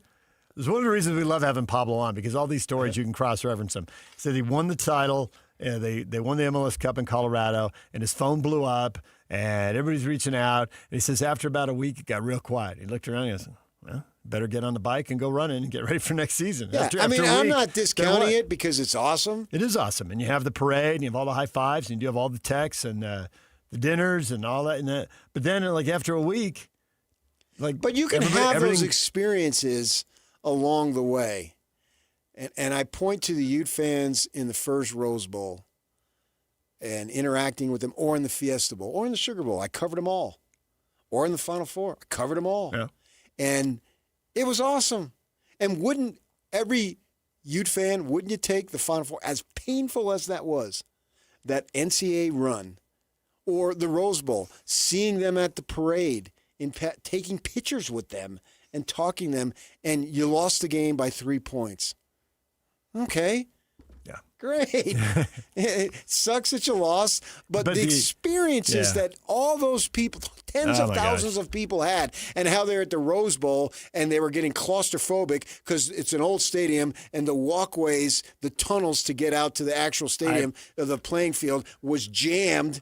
And I've been there when it's jammed, and it's so bad that I don't get concessions at the Rose Bowl when I'm in the stands, and I don't want to have to go to the bathroom.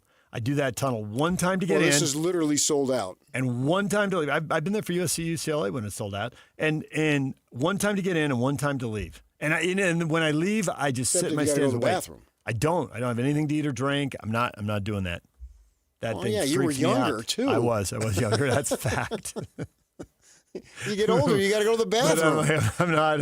I do not want to go through that claustrophobic. The people who are claustrophobic totally get it. And I heard from dozens of them. And I don't get claustrophobic easily, but I did not like going in through that tunnel. They were all jammed. There's like no end. People are pushing, shoving. LA COVID's Coliseum, running around. LA Coliseum's a little like that too.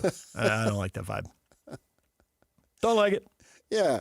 But the point is they had a great experience. Oh, yeah. Despite the fact it ended the way it did, the second quarter was such a roller coaster and so many adrenaline rushes.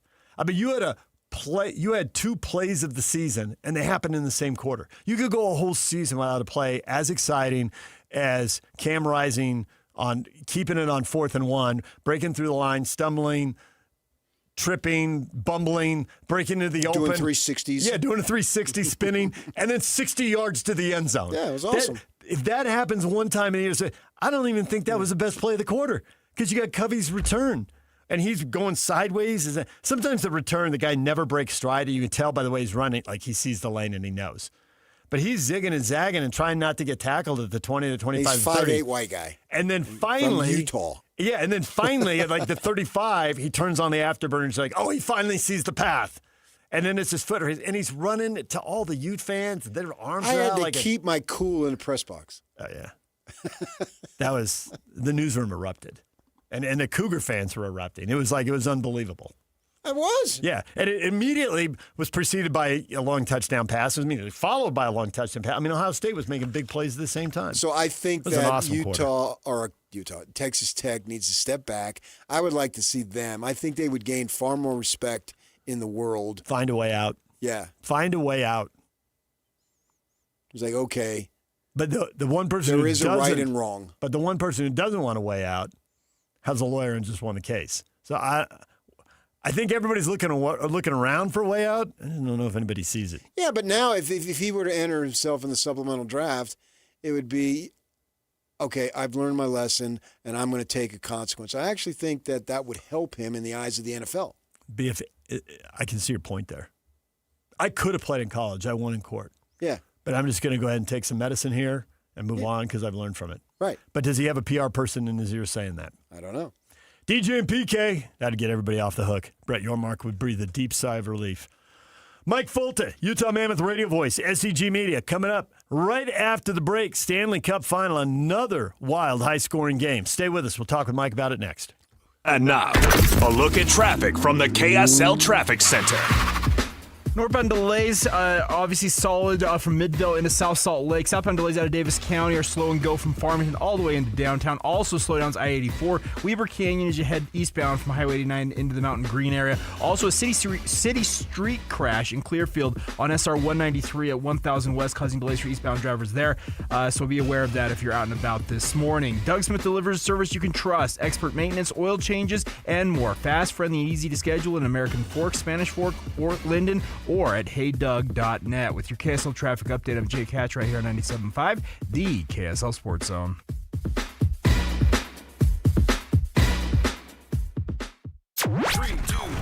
This is Scotty G and Coach Tim LeCoe.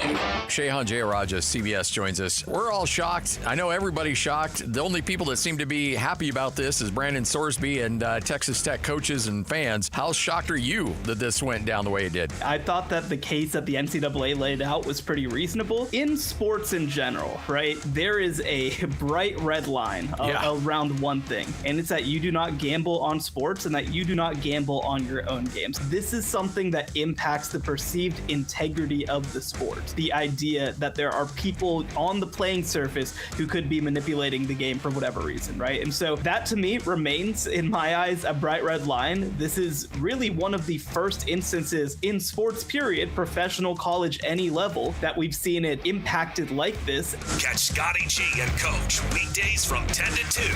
Presented by Mountain Land Supply on 97.5, the KSL Sports Zone. As a pedestrian, it can feel like getting home safely is the final boss. Now, here's how to max your stats and take 0 damage. Here's the strat. Try this killer combo move right here. Cross with your phone light and make eye contact with drivers before you go. Upgrade your visibility. Make sure you always use the crosswalk and wear reflective gear. Save stealth mode for video games. Stand out, stay seen, and stay safe. A message from the Utah Department of Public Safety. They're looking out for you. America First Credit Union has everything you need to get your money working. And for a limited time, new members get a $150 cash bonus for opening a checking account and $200 more for enrolling in and using direct deposit. If you're ready to do more with your money and get up to $350 cash, head to americafirst.com and become a member today. Subject to membership, eligibility, terms, creditworthiness, change, and conditions. Additional requirements may apply. Federally insured by NCUA. Equal Opportunity Lender. Summer savings are happening now at Paris RV, starting with the Forest River Rockwood Hardside High Wall Series A101 RV for only $13,995 or $159 a month, $499 dock fee and 0 down. Or the Forest River XLR Boost 2017B Toy Hauler for $39,995 or $399 a month, $699 dock fee and 0 down. Or load up into the Gulfstream Conquest Class C 6237 LE for $74,999 or $599 a month, $899 dock fee, and 10% down. Come see me at Paris RV. Paris RV is your locally owned, family-run RV dealership. We strive hard to find the very best RVs for the price. With 4 locations, over 1,000 RVs in stock, 42 service bays, and 4 super parts stores. We're sure to help take your family on the best RV vacation. Check out our perfect family bunkhouse trailer, the 26BH that sleeps 9 for $19,995 or $227 a month, 0 down. Life is short. Enjoy it. North Murray, South Murray, Payson, and Pocatello. ParisRV.com. At University of Utah Health, we're mapping DNA to find the cause and the cure. Because 1 in a million is really just one. One person facing one incredibly difficult diagnosis. Looking for one thing: hope. Learn more at uofuhealth.org. Picture this. You pull into your driveway, and for the first time in a long time, you will love what you see. Beautiful new siding, bright, energy-efficient windows, gutters that protect your home year-round, and a deck that makes the backyard feel brand new. Not someday, not after one more year. With RGS Exteriors, the home you've been wanting can start today. Hi, Tim Brown here, RGS Exteriors. My family has been building and improving homes in Utah for 5 generations, and taking care of homeowners is something we take very serious. With over 1,300 5-star Google reviews, 21 Best of State awards, and our 10-year workmanship warranty, homeowners know they can trust RGS. Over 200,000 families across Utah have trusted RGS Exteriors with their home, and so can you.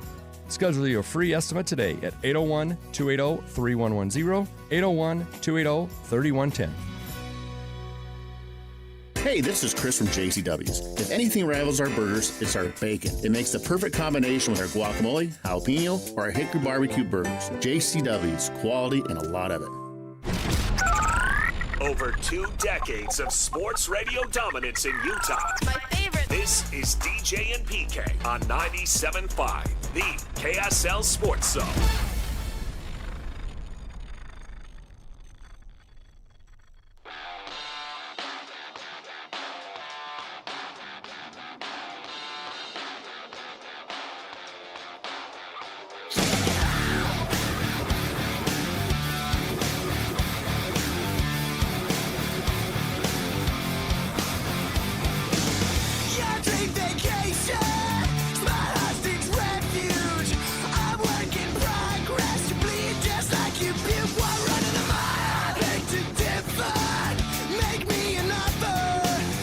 PK, we're joined once again by the pride of Purdue, Mike Folta, radio voice of your Utah Mammoth. Mike, good morning.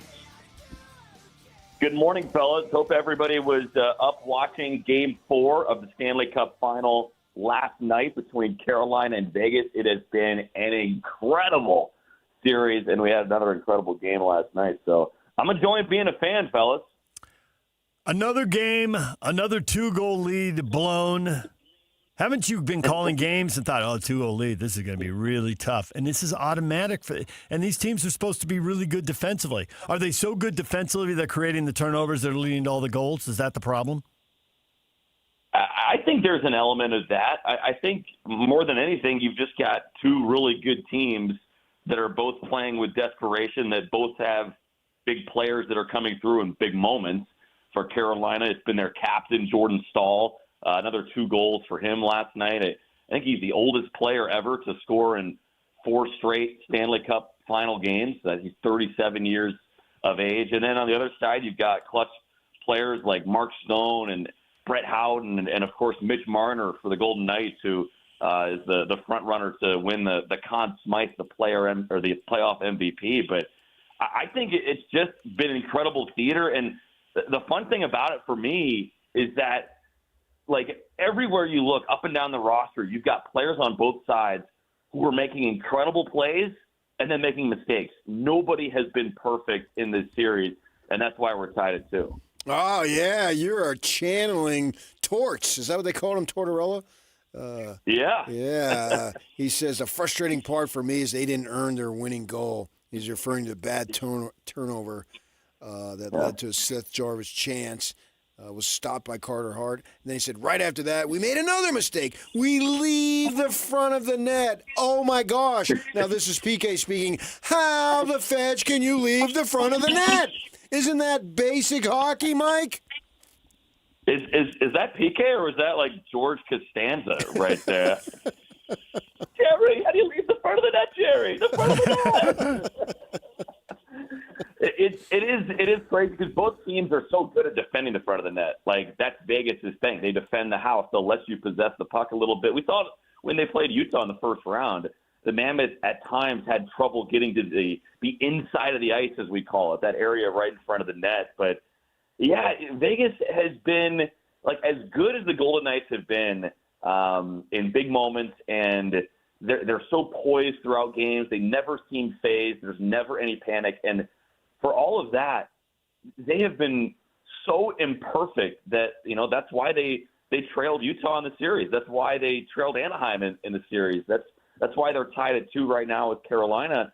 Like, they have this habit of kind of making silly mistakes. Now, part of that is the way that the Hurricanes play. I mean, it's just wave after wave of pressure, and it's kind of like a football team that blitzes you all the time. You can beat the blitz, but if you hesitate for a moment, you could turn it over. You could get sacked, a negative play. So with all that pressure, like, eventually the dam breaks, and most teams make mistakes. That's why Carolina's reached the final. And they're doing it to Vegas too. So the Hurricanes deserve a lot of credit on that front for forcing those mistakes with the tenacity with which they play.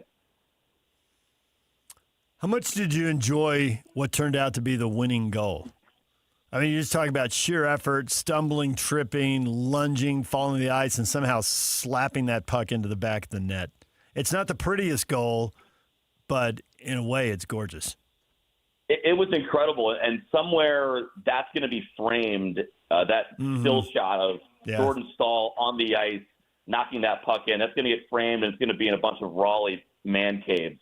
And it's probably going to be in the North Carolina press box at the Lenovo Center as well, because that was an incredible moment. And PK kind of mentioned it. It started with Seth Jarvis forcing a turnover, and Jarvis is a guy who has been a little bit snake-bitten in these finals and in the playoffs in general, hasn't made as much of an impact along with some of Carolina's other top guys that head coach Rod Brindamore would have hoped. He did have an overtime winner in game 2, but he just makes an incredible play. He's taken on like 3 Golden Knights. I think Ray Ferraro on TV said it looked like a Golden Knights team picture in the corner. There were so many gold sweaters, but Jarvis finds a way to beat them all, just kind of keep the play alive. And then I think it was Ehlers who passed it to Staal, and that's just an incredible effort play. And that's why this series has been so incredible. You have two teams that are selling out every moment. And even when your legs are tired, there's not enough oxygen getting to your brain, you can't even think out there, these guys are still finding a way to make these incredible moments. Turning to the Mammoth, Bill Armstrong making a statement as far as basically anything and everything's on the table. I'm paraphrasing. I don't know if he used that phrase, but you get the point. What level of talent do you want in return if the Mammoth were to include Njigla or Desnoyers? I had to do a double take there. We're gonna have to work on your Canadian PK. So I've got TJ Ginla and Caleb Denoye. The Denoye one's tough. But TJ Ginla, yeah, there you go. So those are, for those of us who might not remember, those are Utah's two biggest prospects. Right. And to be quite honest, they're two of the finest prospects in the NHL. I mean, they both had incredible seasons. Tej was taken 6th overall in 24, and Caleb Denoye was taken 4th overall in 25. To be honest, guys, I don't think there's any way those guys get dealt. No. And and people have been speculating, and I understand why. It's fun to play fantasy hockey, but I think once guys get drafted that highly at that level, they hardly ever get traded. I mean, I went back and I was looking at this the last few years because, Cole Bagley, our good friend with KSL Sports.com, put together a trade proposal for Detroit's Dylan Larkin, their captain who wants out of Hockeytown. That included Caleb Denoye in there. And I'm like, guys, the Mammoth, they see Iginla and Denoye as two of the pillars of the franchise. And I just, especially once those guys get drafted, you hardly ever see them get traded that highly, like top 5, top 6 picks. The only one that's happened recently was Cutter Gauthier, who's a really good player. He was taken 5th overall in 22. He got traded from Philly to Anaheim, but that was because he refused to sign in Philadelphia. It wasn't because he was, simply part of he wasn't just a trade chip. He asked out of Philly. So that was a unique circumstance.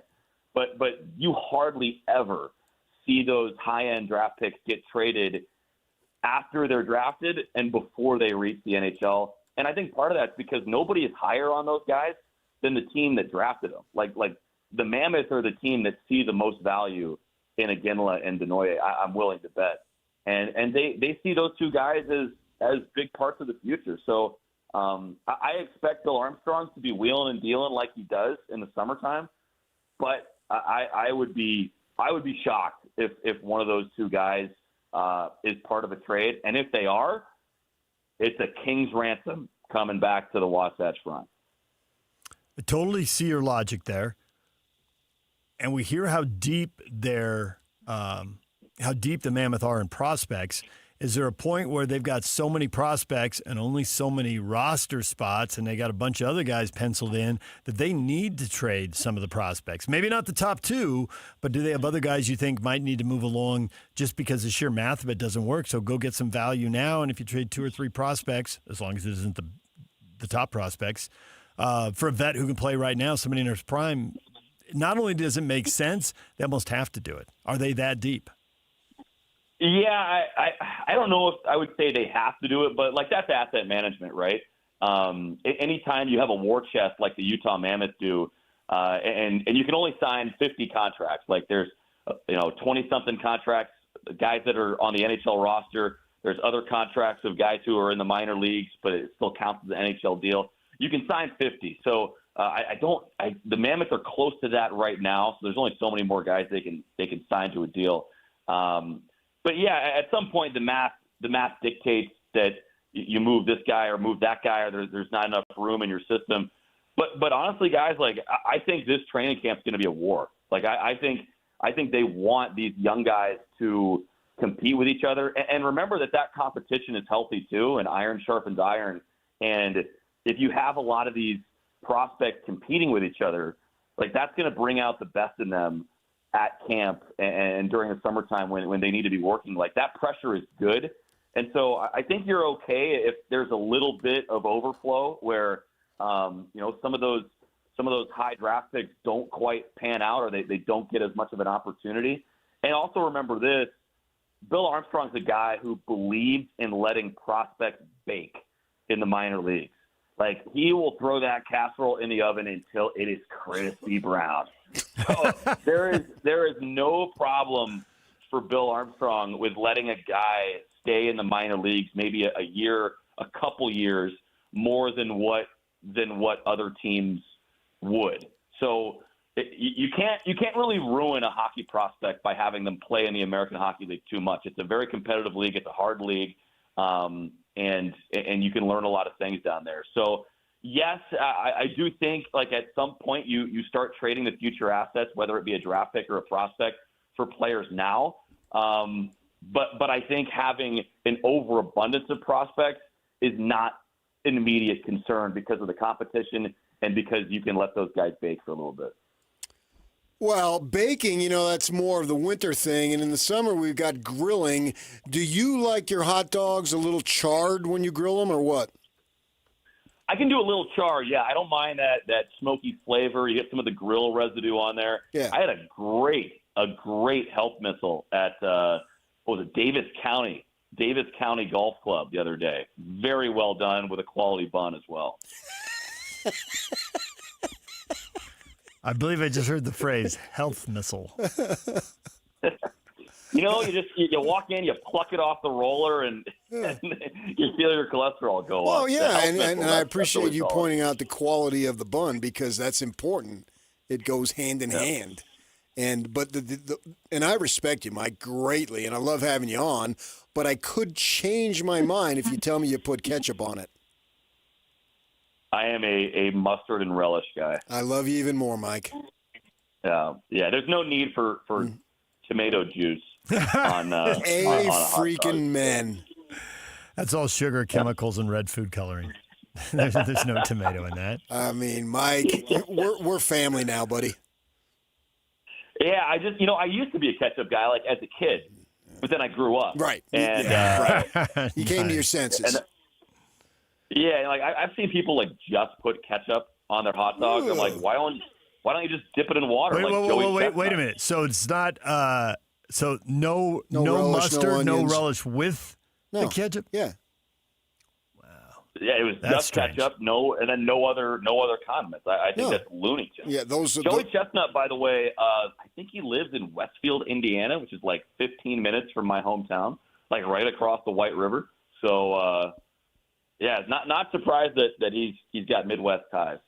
Speaking of your Indiana ties, are you one of those people who is staunchly against Purdue ever scheduling Texas Tech at anything again? I got to be honest, guys. Like, the Sorsby stuff kind of blew over my head, and I checked Twitter, like, a few days after the announcement came down, and I was like, what, they're letting this guy play? I know. It's pretty much all of our reactions. You know what it was? Actually, it wasn't Twitter. I was listening to Jake and Ben, and they were talking about it, and then like a stinger of PK came in at the a soundbite of PK talking about it. I'm like, wait a minute, they're letting this guy play, and you were going off on him, PK. I can't believe it. I just saw Nebraska and Georgia are boycotting him. Texas Tech, I think. I would love for Purdue to boycott him. I don't think we're playing Texas Tech anytime soon in any sport, but yeah, sure. Boycott the Red Raiders. That is a joke. And put Pete Rose in the Hall of Fame. Like, come on.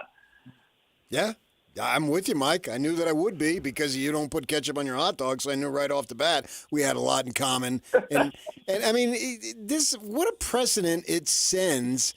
Now we're going to have kids growing up gambling, and then they go on to the pro sports. Boy, that's not a problem. I don't see anything wrong with that whatsoever. I just and maybe the Sorsby kid is a nice guy. He probably is. I have nothing against him personally, but I think we all understand why leagues and courts are so strict on this, or had been so strict on this, where if you bet on games, you're out. You're out. But yeah, it's like the 1919 Black Sox all over again.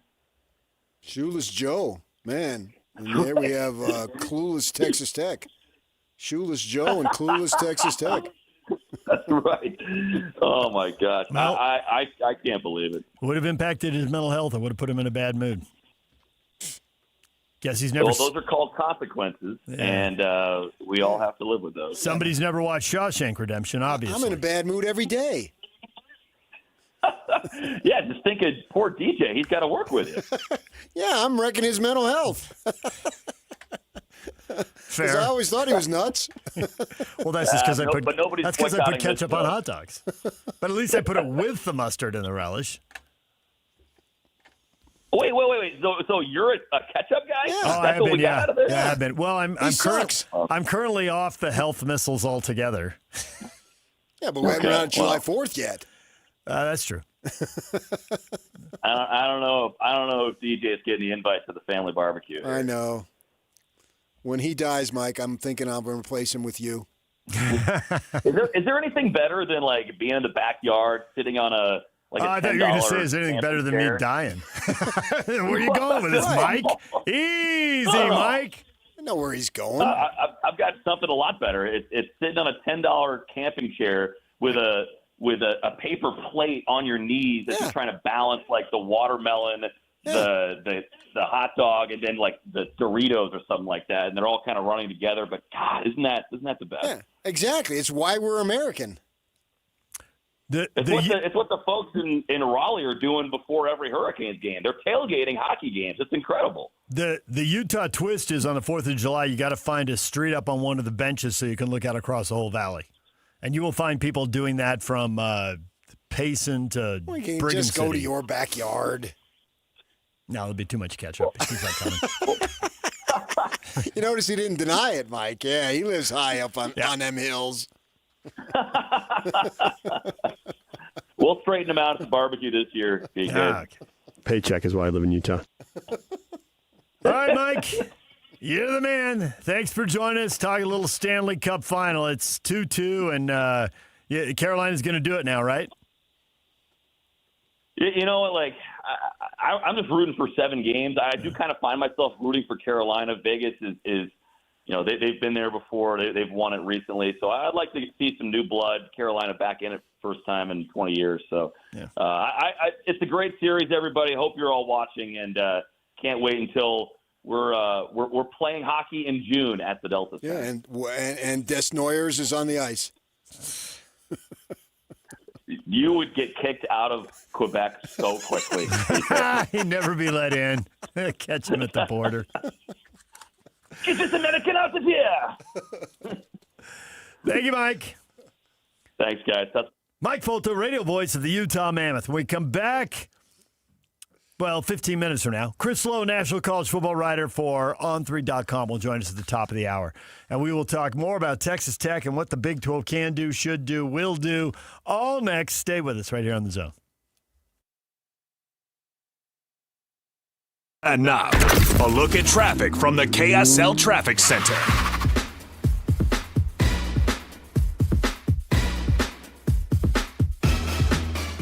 Got a City Street crash, Clearfield on SR 193 and 1000 West, causing delays for eastbound drivers in that area. Also, I-15 still slow and go from Midville into downtown if you're going northbound, and then from Bountiful into downtown on the southbound side of things, so add some extra time to your commute this morning. The Utes Stampede Rodeo and Extreme Bowls are back. Save the dates July 8th through the 11th. Tickets are going fast. Don't miss out. Go to UtesStampedeRodeo.com. That's UtesStampedeRodeo.com. With your KSL traffic update, I'm Jay Catch right here on 97.5, the KSL Sports Zone.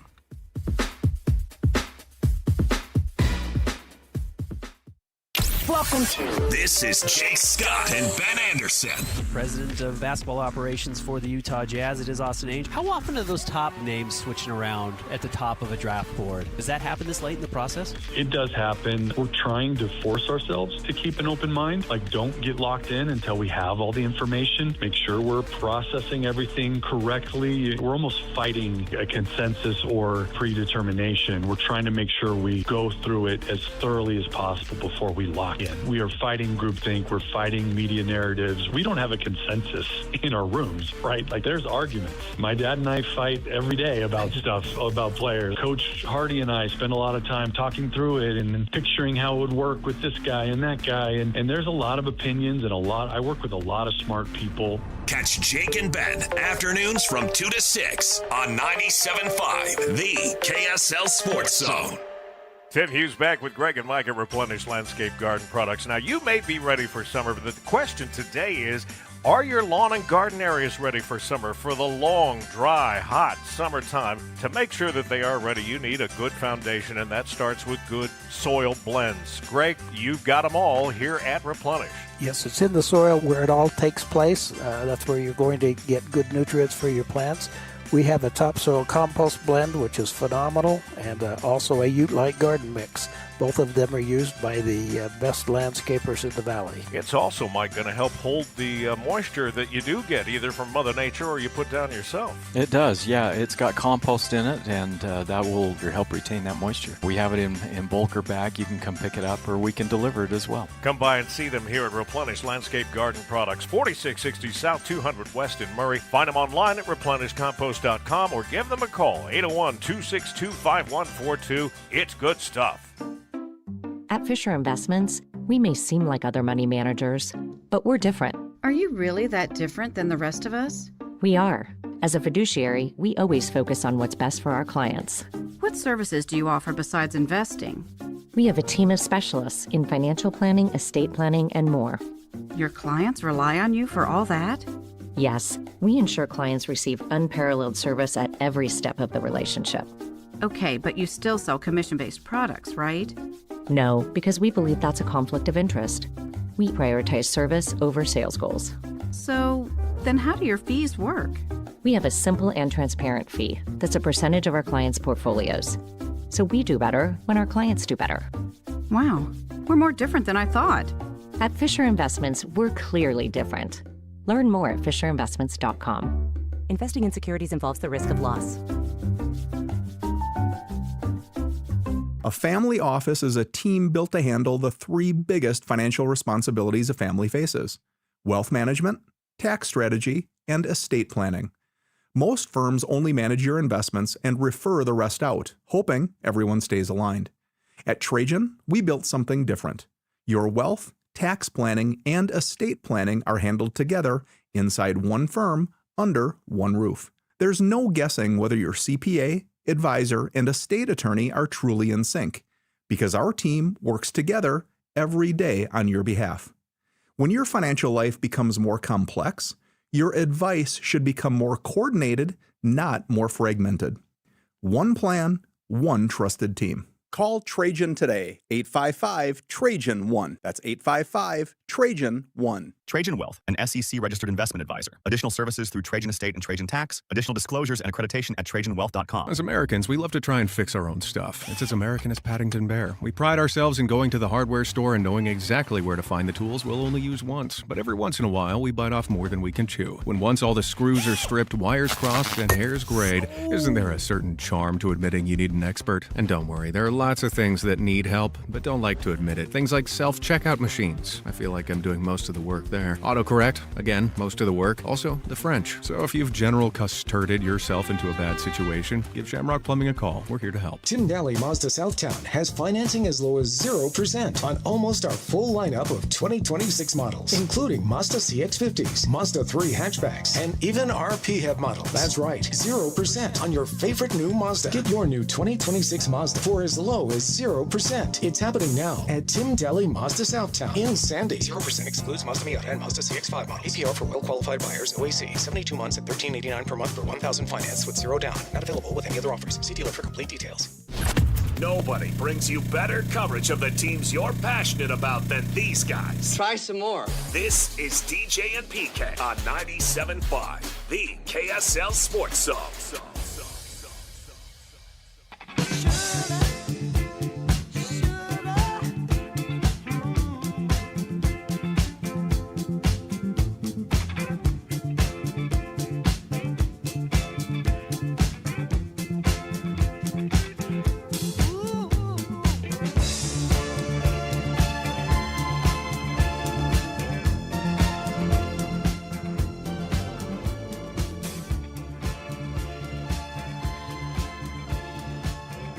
DJ and PK, Rod Stewart music all morning long because we've got Rod Stewart tickets. He's going to be at the Utah First Credit Union Amphitheater a week from Friday, June 19th.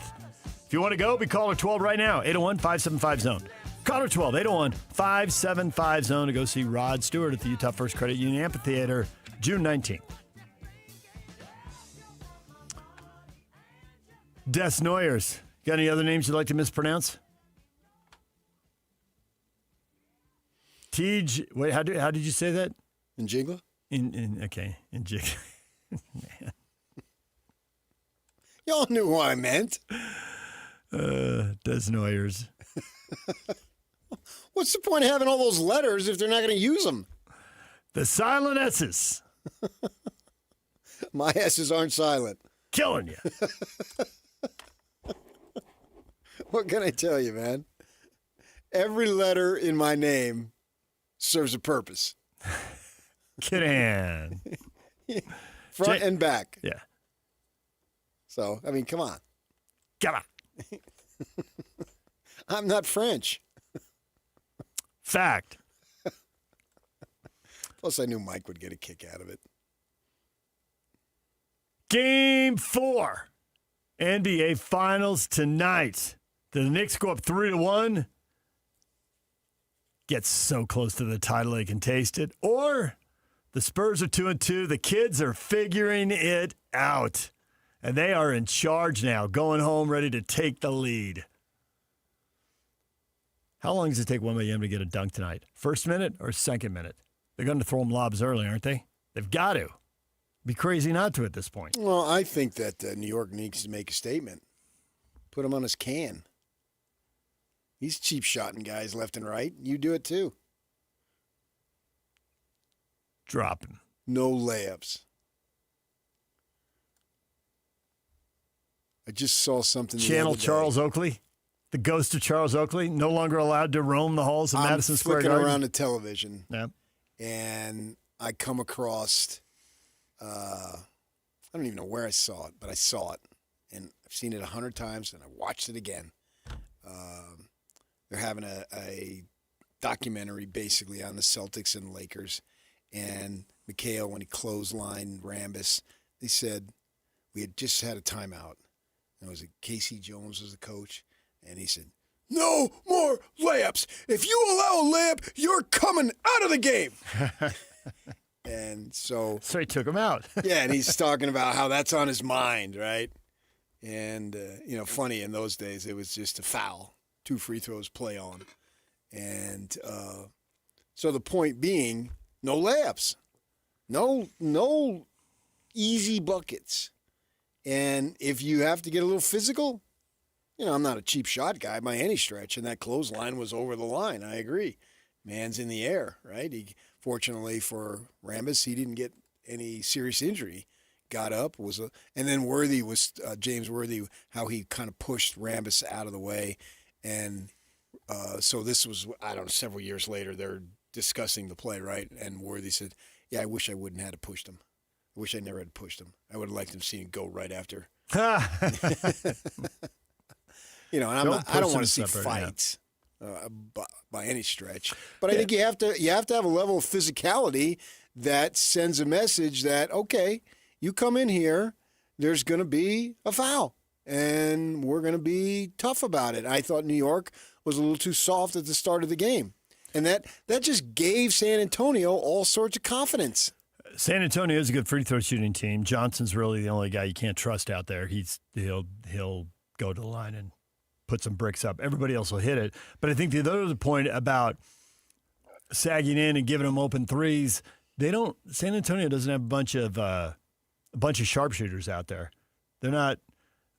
Maybe Champagne is the guy who's shot it pretty well here in the postseason, but the rest of them have just kind of been decent. Which actually goes to the point when you go back to the Jazz in the draft about you don't have to shoot 40% from three. You'd love it, but San Antonio's doing this with a bunch of guys shooting 35, 36% from three. So if DeBonsa can turn his 33 in college into 35 or 36 in the pros, it's plenty good enough. That's what the Spurs are riding right now. I agree. All right, DJ PK, when we come back, Chris Lowe, National College Football Writer for On3.com, joins us. We'll talk with him about the Big 12, what they can and should do to Texas Tech, what they're likely to do, and I don't know, the second biggest story in the Big 12 doesn't seem that big right now. This is so huge. But we'll get his thoughts on the Utes and Cougars in the league race. Stay with us.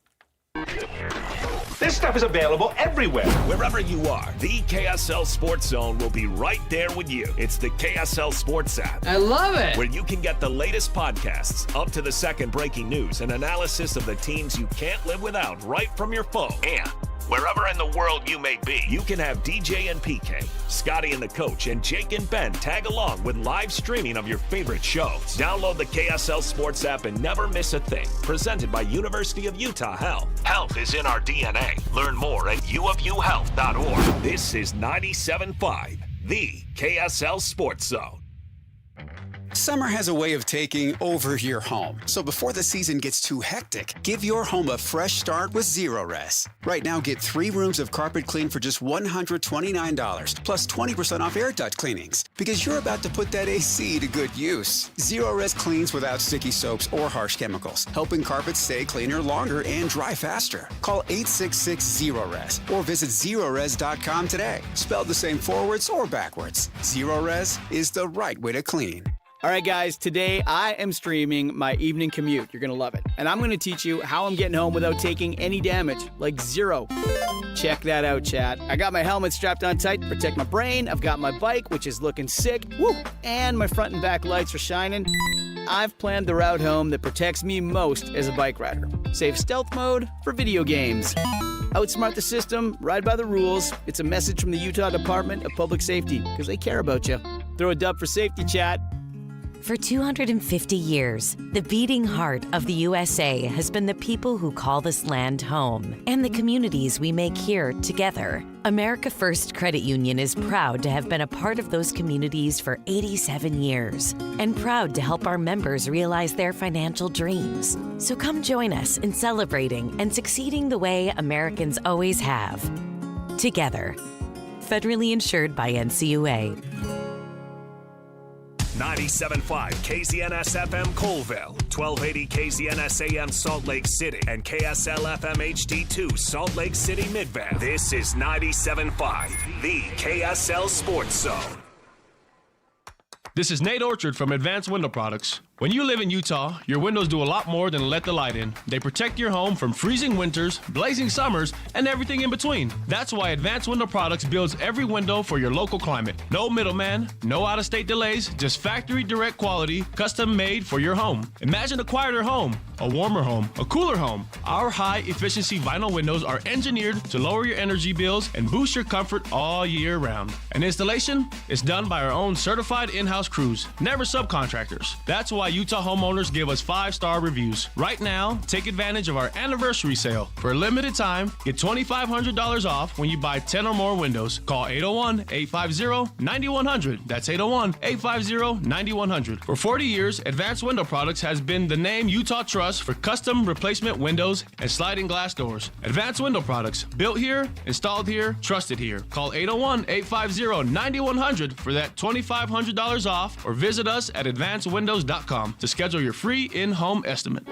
At University of Utah Health, we're mapping DNA to find the cause and the cure. Because 1 in a million is really just one. One person facing one incredibly difficult diagnosis. Looking for one thing: hope. Learn more at uofuhealth.org. Hey, Doug, what is it that you do? 'Cause everybody's buying a car from you. Hey, Doug. The new 2026 Outback is here with a new body style, increased roof capacity, ground clearance, and updated technology features. Visit Doug Smith Subaru today to see it for yourself. Hey, Doug. This is Utah's best coverage of the Utes, Cougars, Jazz, and Mammoth. Here we go. From the guys who have been there for all the biggest moments in Utah sports history. You're listening to DJ and PK on 97.5, the KSL Sports Zone.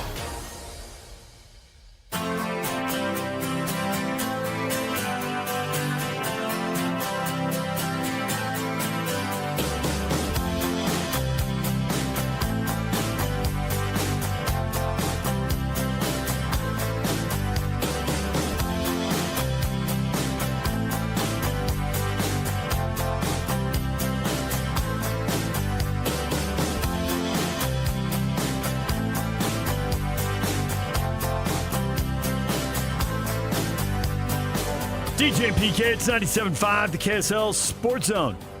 Texas Tech, the Big 12. They're facing off, PK. What will the Big 12 do? So there's a series of 3 meetings here. The ADs got together. They had a call, had their meeting on the phone to kind of set the stage. The executive board will meet with the commissioner and review options. And then the third stage, presidents and chancellors expected to meet early next week. And at that point, action. What will they do? Action. We want action. You are expecting, hoping for, encouraging them to suspend Sorsby. Well, I don't think they have any choice. It'll be a stain upon them. From a story standpoint, I hope they don't, because going into Big 12 Media Days, that's going to be the dominant story. We're not going to talk about football. July 7th and 8th. Yeah. It's not that far away now. Less than a month. Right. Yeah. I'll be down there. We'll be down there and broadcasting both days. I've been to all these Mountain West Media Days, Pac-12 Media Days, Big 12 Media Days, and you want to talk about football, but you can't ignore the most obvious, overwhelming story, and that's this one here. This is the most obvious, overwhelming story, and even if it's just for show, suspend them. Say, we're not going to allow this. And if somebody else rules and so forth, well, so be it. I don't think you need to fight your last dollar to prevent them, because I don't really think it makes a difference whether he plays or not in terms of the team. It's just that the message that is being sent, that gambling is now allowed and prop bets and what have you. And, it's not, you look at it, there's just 1 or 2 examples of this, and it's not a big deal. We hear this in other avenues in sports. It's just one person. It is now, but 10, 15, 20, 50 years from now, Is it just one? Is it just isolated? Or is it permeated? Gambling has the become fallout? so much more prevalent, so much more in your face. I expect, regardless of what they do, it's going to go up. I think there'll be more incidences. I just think how quickly it goes up and how much it, quote unquote, explodes could be based well on, to your point, what kind of consequences are there There'll for this stuff? always be examples, but I think now this is such a national story that everybody is coming up new. Whoever you are, it's new to you. In public education, the teachers will tell you, I age every year, but the student doesn't. Right.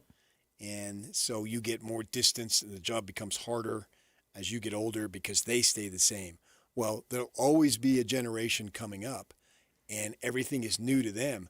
Well, now, even if he does play, but if he doesn't, that advisors, parents, agents, everyone can say to the youngster, this is what happens if you do that. And it sends a whole nother round of strong messages. All the other ones don't resonate. They sort of fade in the past. Oh, 100%. Yeah. Yeah, we think Pete Rose, that was the biggest thing. And we remember Bart Giamatti collapsing and dying. It was such stunning news. Yeah. And it doesn't mean anything to my kids. This was all before they were born. It has no impact. I think about that all the time now because I grew up around, you did too, growing up around extended family, they'll talk about stuff that happened and stuff that happened 20, 30, 40 years before I was born seemed like ancient history. Well, stuff that happened 20, 30, 40 years ago from today, I remember really well. So I always try to remember when I'm telling somebody, I'm like, oh, they're going to look at me like this is ancient history. And sometimes I tell them anyway. It's not like my relatives stopped talking about World War II, but it sounded ancient to me. Oh, yeah. But it was only 20 years before I was born. You go back, Stockton shot now is such a big deal to Jazz fans of a certain age, as it should be, but we're coming up on 30 years. Yeah, we came in here one morning, I think you were gone, and Christian was subbing, and as he and I, as you two often can conspire to leave me alone. And hey, DJ, when do you want to leave You've done that multiple times. I'm just saying. And I've never done it to you once, but, hey, difference. You and I have a crossover coming up later this summer, so we're going to leave him alone. Good. You've never done it once, but you're about to. Well, yeah, but I did it first. He jumped on it. That's his fault, not mine. Deflection. Accuracy. I'm happy that you two are getting time away. I'm not going to whine about it. And, yeah, I take 1 or 2 days. I think it's 2 days. That's all I've got scheduled. So I asked Christian something about having faith, being a believer. We were talking. I said, oh, come back with the monkeys. He looked at me. Who are the monkeys? Do you mean the Arctic monkeys? No clue. And that was the I know. The song that Smash Mouth made popular in the movie Shrek. But the monkeys, no idea. And so you need stuff like this, and here's a great opportunity to further solidify, do not do this. Had a kid. It'd work. But you can find these stories every decade. These stories constantly refresh. But they weren't. There was a time they weren't even advertising in stadiums. I can remember the first time I saw. Shocking, Dave. Exactly. The Sequan Casino sign up at a Padre game. The Sequan Casino? Oh, yeah. And what you're telling him is that these are rules that are meant for someone else, but not for thy. Me, thee, thy. Right off the Monkeys lyrics. Yeah. I thought love was just a fairy tale. I thought gambling as an active player was just a fairy tale, meant for someone else, but not for me. Now, the Big 12, Yormark, I want him to make me a believer of all that is good, all that is right. And gambling isn't on sports. As a player, it just isn't. Or if you're a GM, we couldn't, when we were employed by the Millers, we could not bet on NBA games. True story. We were told that. Now, that had zero effect on my life because I never do it anyway. That worked out pretty well for us. Yeah. That was a temptation that, for me, actually wasn't a temptation. Right. I could sit at a sports book, as I have, extended periods, and not do a thing. My mother couldn't believe that I'd get a week in Vegas on the company every year in conference tournament and not bet a penny. She disowned me practically. You're not of my blood. What is wrong with you? But I would go to the sports book and just watch the games, and I'm not tempted to bet. Now, you're inviting this in. Where does it go? Don't minimize it, because the possibilities are endless. It's going to go to more point shaving, and it's going to go to more prop bets, and it's going to go to more fixing. It's going to happen. But the consequences, you'd like to think, are holding some people back. So if there are no consequences, more people will go. It's still going to happen. There's always been point fixing or point shaving. There's been match fixing. That will continue. But is it going to continue? Is it going to be isolated and there are going to be consequences when people do it? Or is it going to be open season? Because if it's open season, you see it really accelerate. Yeah, what we're telling Sorsby as an individual, it's okay what you did. No big deal. It's on your phone. It's advertised on games nonstop. I saw ads last night watching the Stanley Cup Final. And we'll see more ads tonight watching the NBA Finals. Right there. Right now, live in all 50 states. Yeah. Literally as we speak. So it's constantly going to be there. And I think that no one is going to give into that temptation. But we love the drama of games and the fact we don't know what's going to happen. We don't want them to be scripted. We don't want them to be fixed. I'm not as worried about that as how much it can destroy lives of young people. Don't they have enough attacking them? Yes. And now you're going to have athletes with big money. I didn't see the story, but my wife's told me about it. She saw a story that athletes who are playing, the threats they get because you blew it. Of the and they blow it no matter what. Yeah. Like because people are betting like you're going to score over 6.5 points. They're screaming at them during games. So role players who are scoring 7 points are getting screamed at from the crowd and are seeing social media stuff. That's been out there. Right.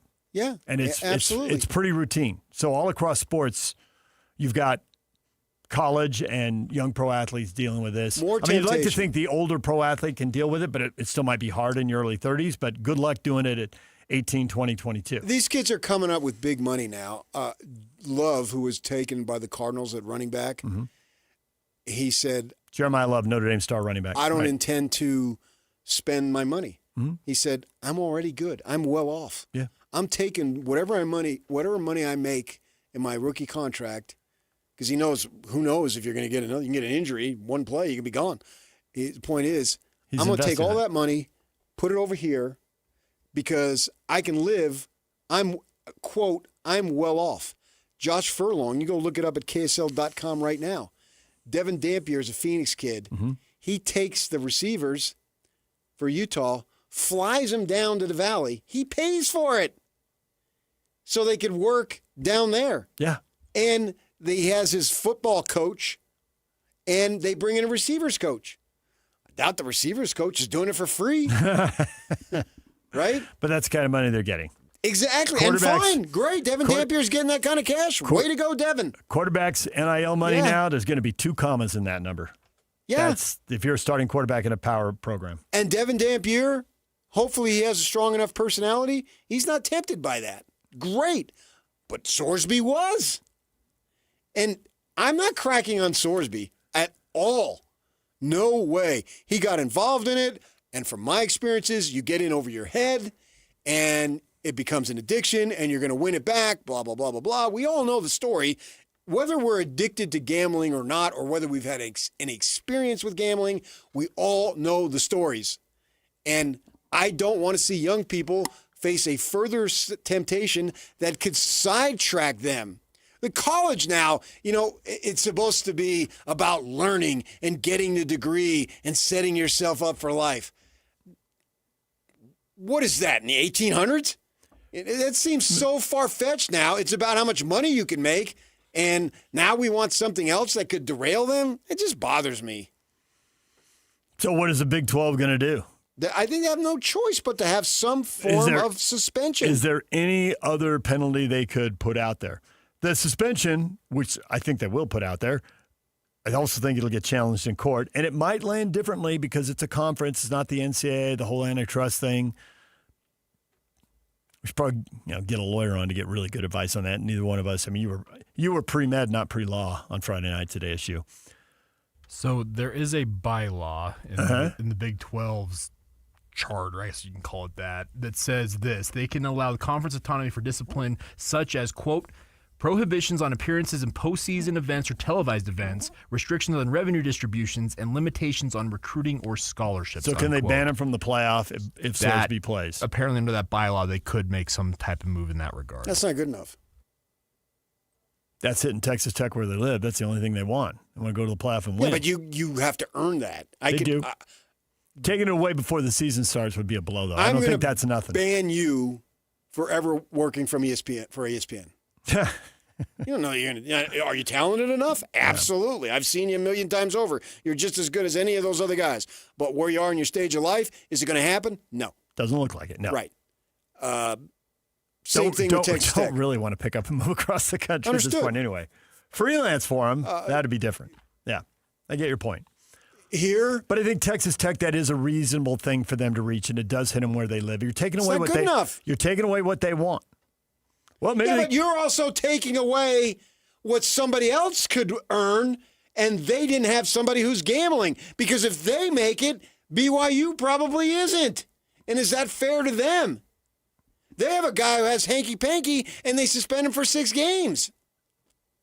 And you have a guy who's clearly gone against what everybody acknowledges, and he's allowed to play? Doesn't that seem a little off base? It does. So I was as surprised as anyone when that came out. I thought he was going to lose that for sure. It's not as good. I thought we were just checking boxes on the way to him declaring for the NFL draft. And honestly, I thought he'd get suspended as soon as he went to the NFL. And I figured he knew that. It's just something he had to get through. I really think he needs to step back, particularly if Cody says, we'll cover the money, and say, I'm going to work on myself, work on my game, and I'm going to show the NFL I'm serious, that this is behind me and it won't happen, and I'll be somebody you can count on and depend on, and whoever drafts me, that I'm going to show them, and I'm going to, redeem my name, I guess, the word I was looking for. Well, I think if he does it right now, it has the most power because the conference hasn't suspended him yet, and that does seem like a possible, if not likely, decision early next week when the presidents meet. But if he does it right now while he's got, quote-unquote, the upper hand, and just say, I'm not going to play, I'm going to declare for the draft, I'm going to work on me, I'm going to be prepared for the NFL, put this behind me, all the things you said. Win the PR battle, it makes, our teams more likely to draft him then. Are there more teams? Does he go sooner? Yeah. He says, I expect I'll face a suspension when I get to the NFL. I'm willing to deal with that lost year. It's super easy to have your lawyer have a little backdoor communication. Say, especially because your rookie ain't going to play anyway. Here's what we're thinking, and you suspend him for a year. That's what the NFL was. The NFL was suspending players for gambling for 1 year 60 years ago. The lifetime bans are a Major League Baseball thing, and it goes back to a World Series. But Alex Karras, Paul Horn, and they were welcome back to the league. Alex Karras did Monday Night Football games when I was a kid. He was in movies. He had a huge. You can easily move past it. It's been done. So backdoor communication is lawyer to the league. Hey, if we do this, will you do that? It can all be negotiated. It doesn't have to be a surprise. That's the smartest thing for image-wise. Get way in front of it. Help the image. He does a mature thing, and I do think there are a lot of people looking for a way out. This is kind of surprising. Not kind of. It's very surprising that he won. Because I think it's a bad look for Texas Tech, who already they've got somebody a at win Texas at all Tech. costs. Somebody at Texas Tech has to be saying that in a closed room. Like, this is a bad look. I get I get why we want it, but it's a bad look. There is a short-term gain, but there's all this long-term pain, and it doesn't make sense. I'll call Patrick, and he'll tell him. All right, do it. DJ PK, that's Mahomes. When we come back, who would have a voice in saying all of this? Chris Lowe, National College Football writer for On3.com, joins us next. Stay with us. For Jazz fans, it's been a rough few years. Well, those days are behind us as the Utah Jazz finally struck gold in the NBA Draft Lottery. Picking second. As the Jazz prepare to draft a potential superstar with the number 2 overall pick, nobody will bring you better coverage of the NBA Draft than the KSL Sports Zone for all the breaking news, high-profile interviews, and player analysis leading right up to draft night. Keep it locked on your exclusive home of Utah Jazz basketball. 97.5, the KSL Sports Zone. It is time to give your $1 million home the $1 million feel it deserves. Amazing home transformations begin with new windows. From curb appeal to showing off their dramatic views of the mountains or the valley, your pool, your patio, your porch, whatever it is, Peach Windows and Doors is there to help you figure out what works at your home. Do you want to hold down those utility bills? Do you want to improve the views? Do you want to make your house more comfortable? They want to talk with you, PK. Well, we've been talking about how you go down to the showroom and you'll be amazed at all the options and all the ways they can display those windows and how beautiful they'll look. Also, too, they'll come to your house. You get a free free in-home visit, and it's easy to schedule. You just call them up, 801-566-1255, and they can help you actually see what you're about and what you want while they're inside your home, too. Peach Windows and Doors, exclusive dealers of a broad range of products that you won't find at big box stores or discount outfits. They are a local company. Stop by the showroom, see the options, schedule them from an in-home visit so they can see your home and figure out what is really going to work for you. Peach Windows and Doors at 300 West, 2940 South, peachwindowsanddoors.com.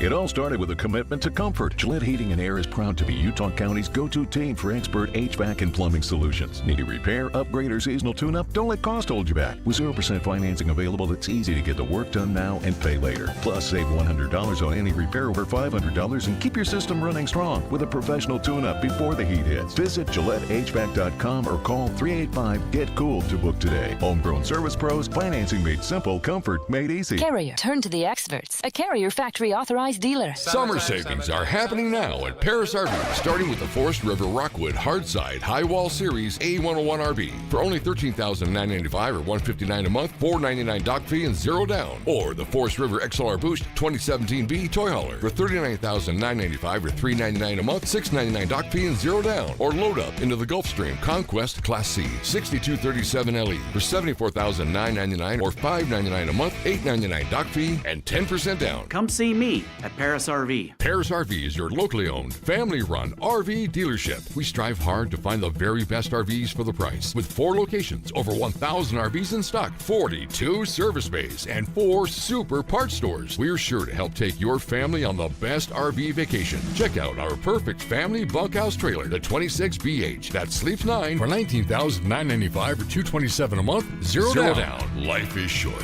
Enjoy it. North Murray, South Murray, Payson, and Pocatello. ParisRV.com. Monster Jam World Finals, the biggest event of the year, kicks off Thursday, July 2nd. The most trucks and all the best drivers in one place at the biggest festival-style pit party of the year. Plus, see qualifying and the two-wheel skills and high jump world championships. Don't miss the stars, stripes, and unbelievable family fun moments. Monster Jam World Finals. Returning to Rice Echo Stadium July 2nd through the 4th. Brought to you by the Utah Sports Commission and Texas Roadhouse. Tuesday tacos, Sunday roast, backyard burgers. Whatever is on your table, make it Bar W Beef. Trust matters. Knowing where the beef was raised, what it was fed, and where it was processed isn't a mystery at Bar W Beef. Dry aged 14 days. Steaks, brisket, ground beef bundles, premium cuts without premium markup. Shipped straight to your door. This is Utah beef. If you can't shake the hand of the rancher behind your beef, maybe it's time to try BarWBeef.com or visit the store in Nephi. This is Dylan Gunther of the Utah Mammoth. Scoring goals is what I do. Driving a BMW from BMW of Utah, that's how I roll. Proud to be a Utahn, drive elevated. This is Utah's best coverage of the Utes, Cougars, Jazz, and Mammoth. Here we go. From the guys who have been there for all the biggest moments in Utah sports history. You're listening to DJ and PK on 97.5, the KSL Sports Zone.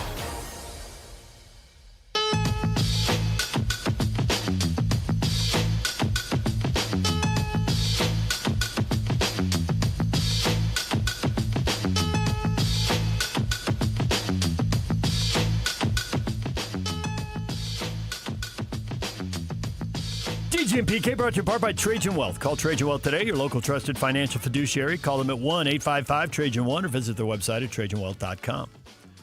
DJ and PK, we're joined now by Chris Lowe, senior college football insider for On3.com. Chris, good morning. Good morning, guys. Good to be with you. Well, we have so many college football questions for you, but there's one story. It's story number 1, story number 2, story number 3, story number 4, story number 5. Brendan Sorsby cleared by the courts to play at Texas Tech. How far exactly did your jaw drop when you heard that news?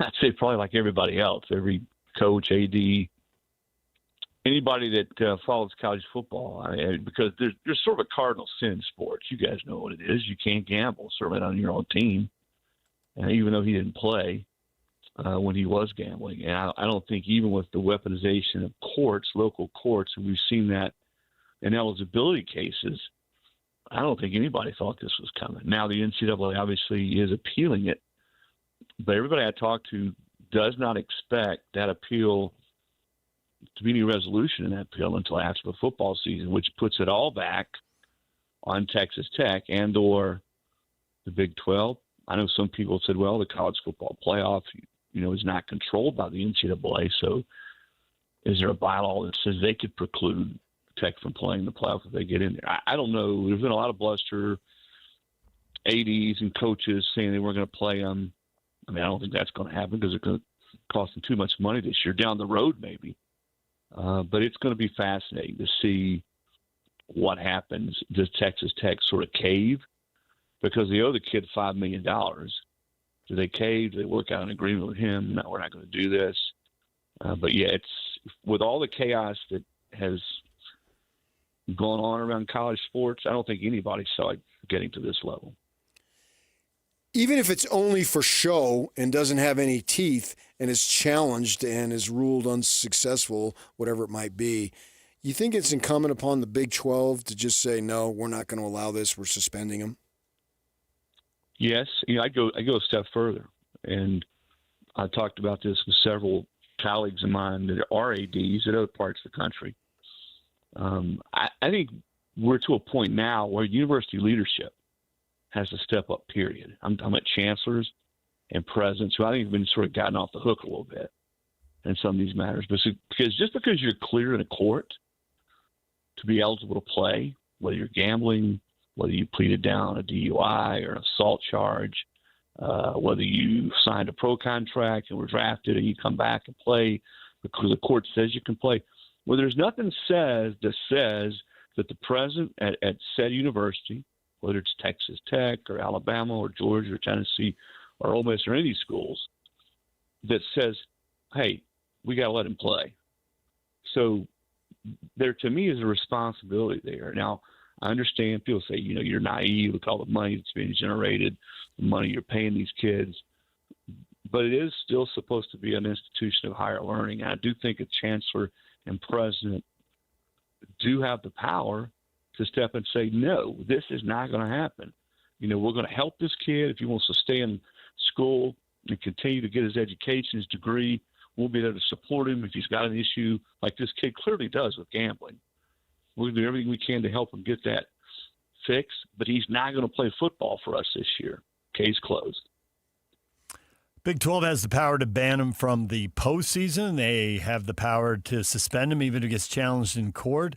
Do you think that the other presidents and ADs, when they meet early next week, are going to pull all those levers? They've got multiple levers here to pull them all. Texas Tech wants to go to the playoff really, really badly. If you can ban them from postseason play, which apparently in their bylaws they can, why wouldn't they? Well, I would think that's certainly going to be the push among all Texas Tech's peers in the Big 12. It should be. If I'm Kansas State or Iowa State, any of those schools in that league, Arizona, Utah, absolutely, that's what I'm pushing for. And I think I think the wheel is already turning, and we'll see where, the leadership of the Big 12 is with that. There's going to be a lot of pressure. Even if the university leadership at Texas Tech doesn't take those steps, then yeah, I agree. I think it's incumbent upon the Big 12 to do that. And I'm not naive. I understand you got boosters, $1 million, $1 billion boosters at all these schools.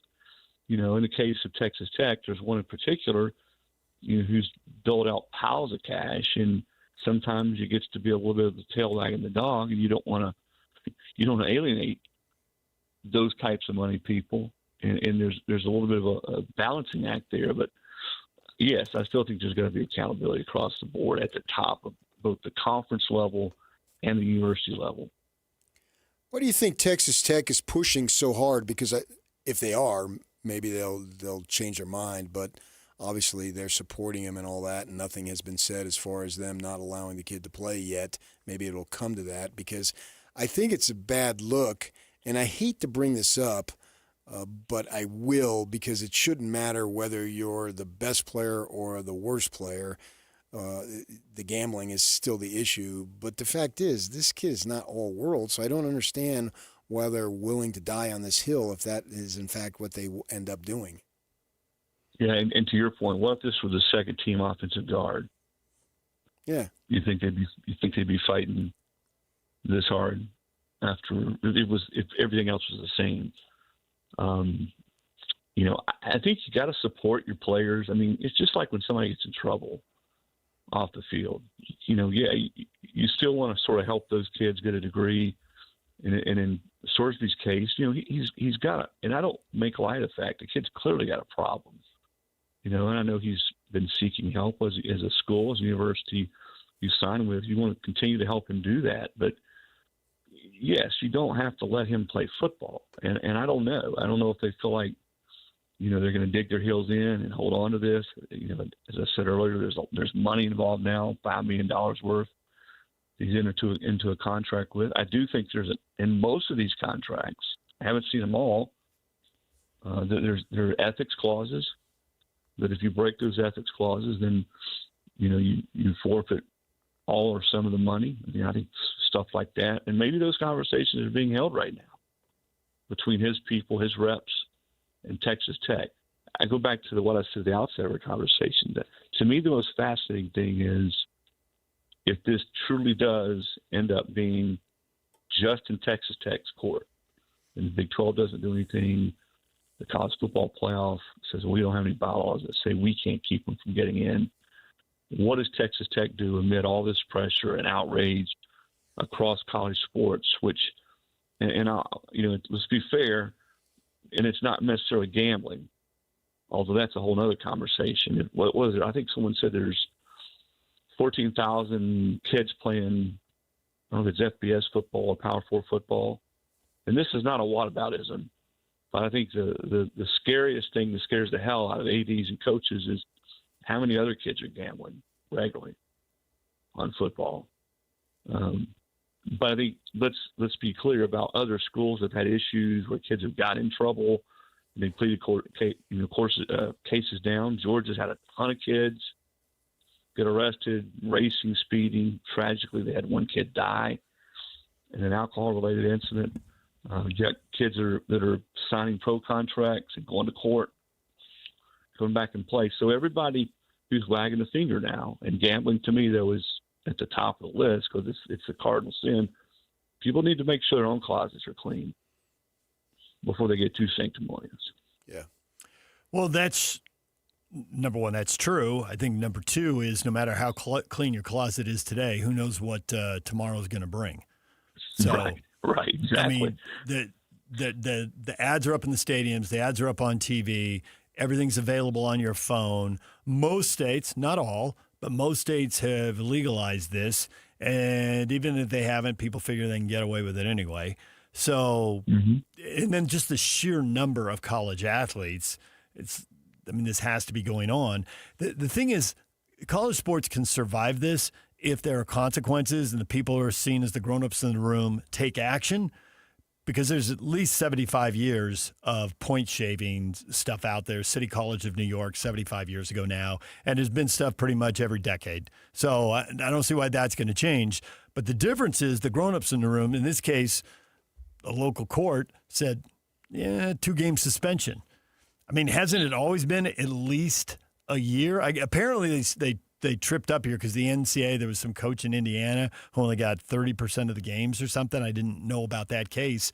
But most of the high-profile ones, including recently NFL, people get to sit down for a year, and in his case, that's his last year of college eligibility. Yeah, and well, look at the Iowa kids just recently. Yeah. You know, who Calvin are Ridley with the Falcons in the NFL. So yes, it's and I know I'm echoing what I said earlier. So yeah, who does stand up and say no? This is not. We're not going to do this. You know, what conference, school, NCAA. I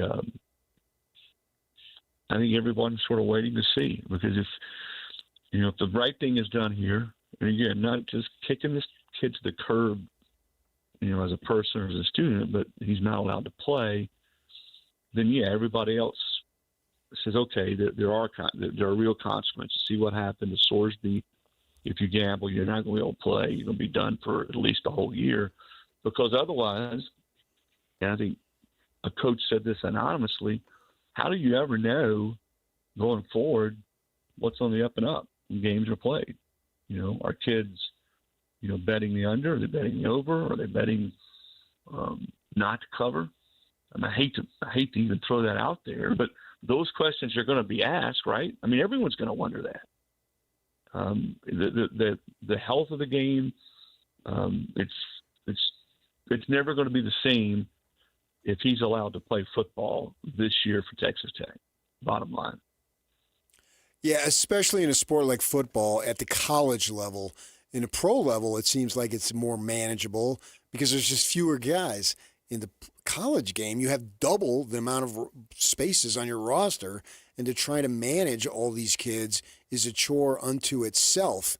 And plus, too, now with these kids coming into enormous amounts of money, like we're talking about Love, the running back from Notre Dame, he was saying about the contract that he's going to sign with the Arizona Cardinals. He's going to put it away. He says, I've been benefiting from NIL. Quote, I'm well off. That's a phrase he used himself.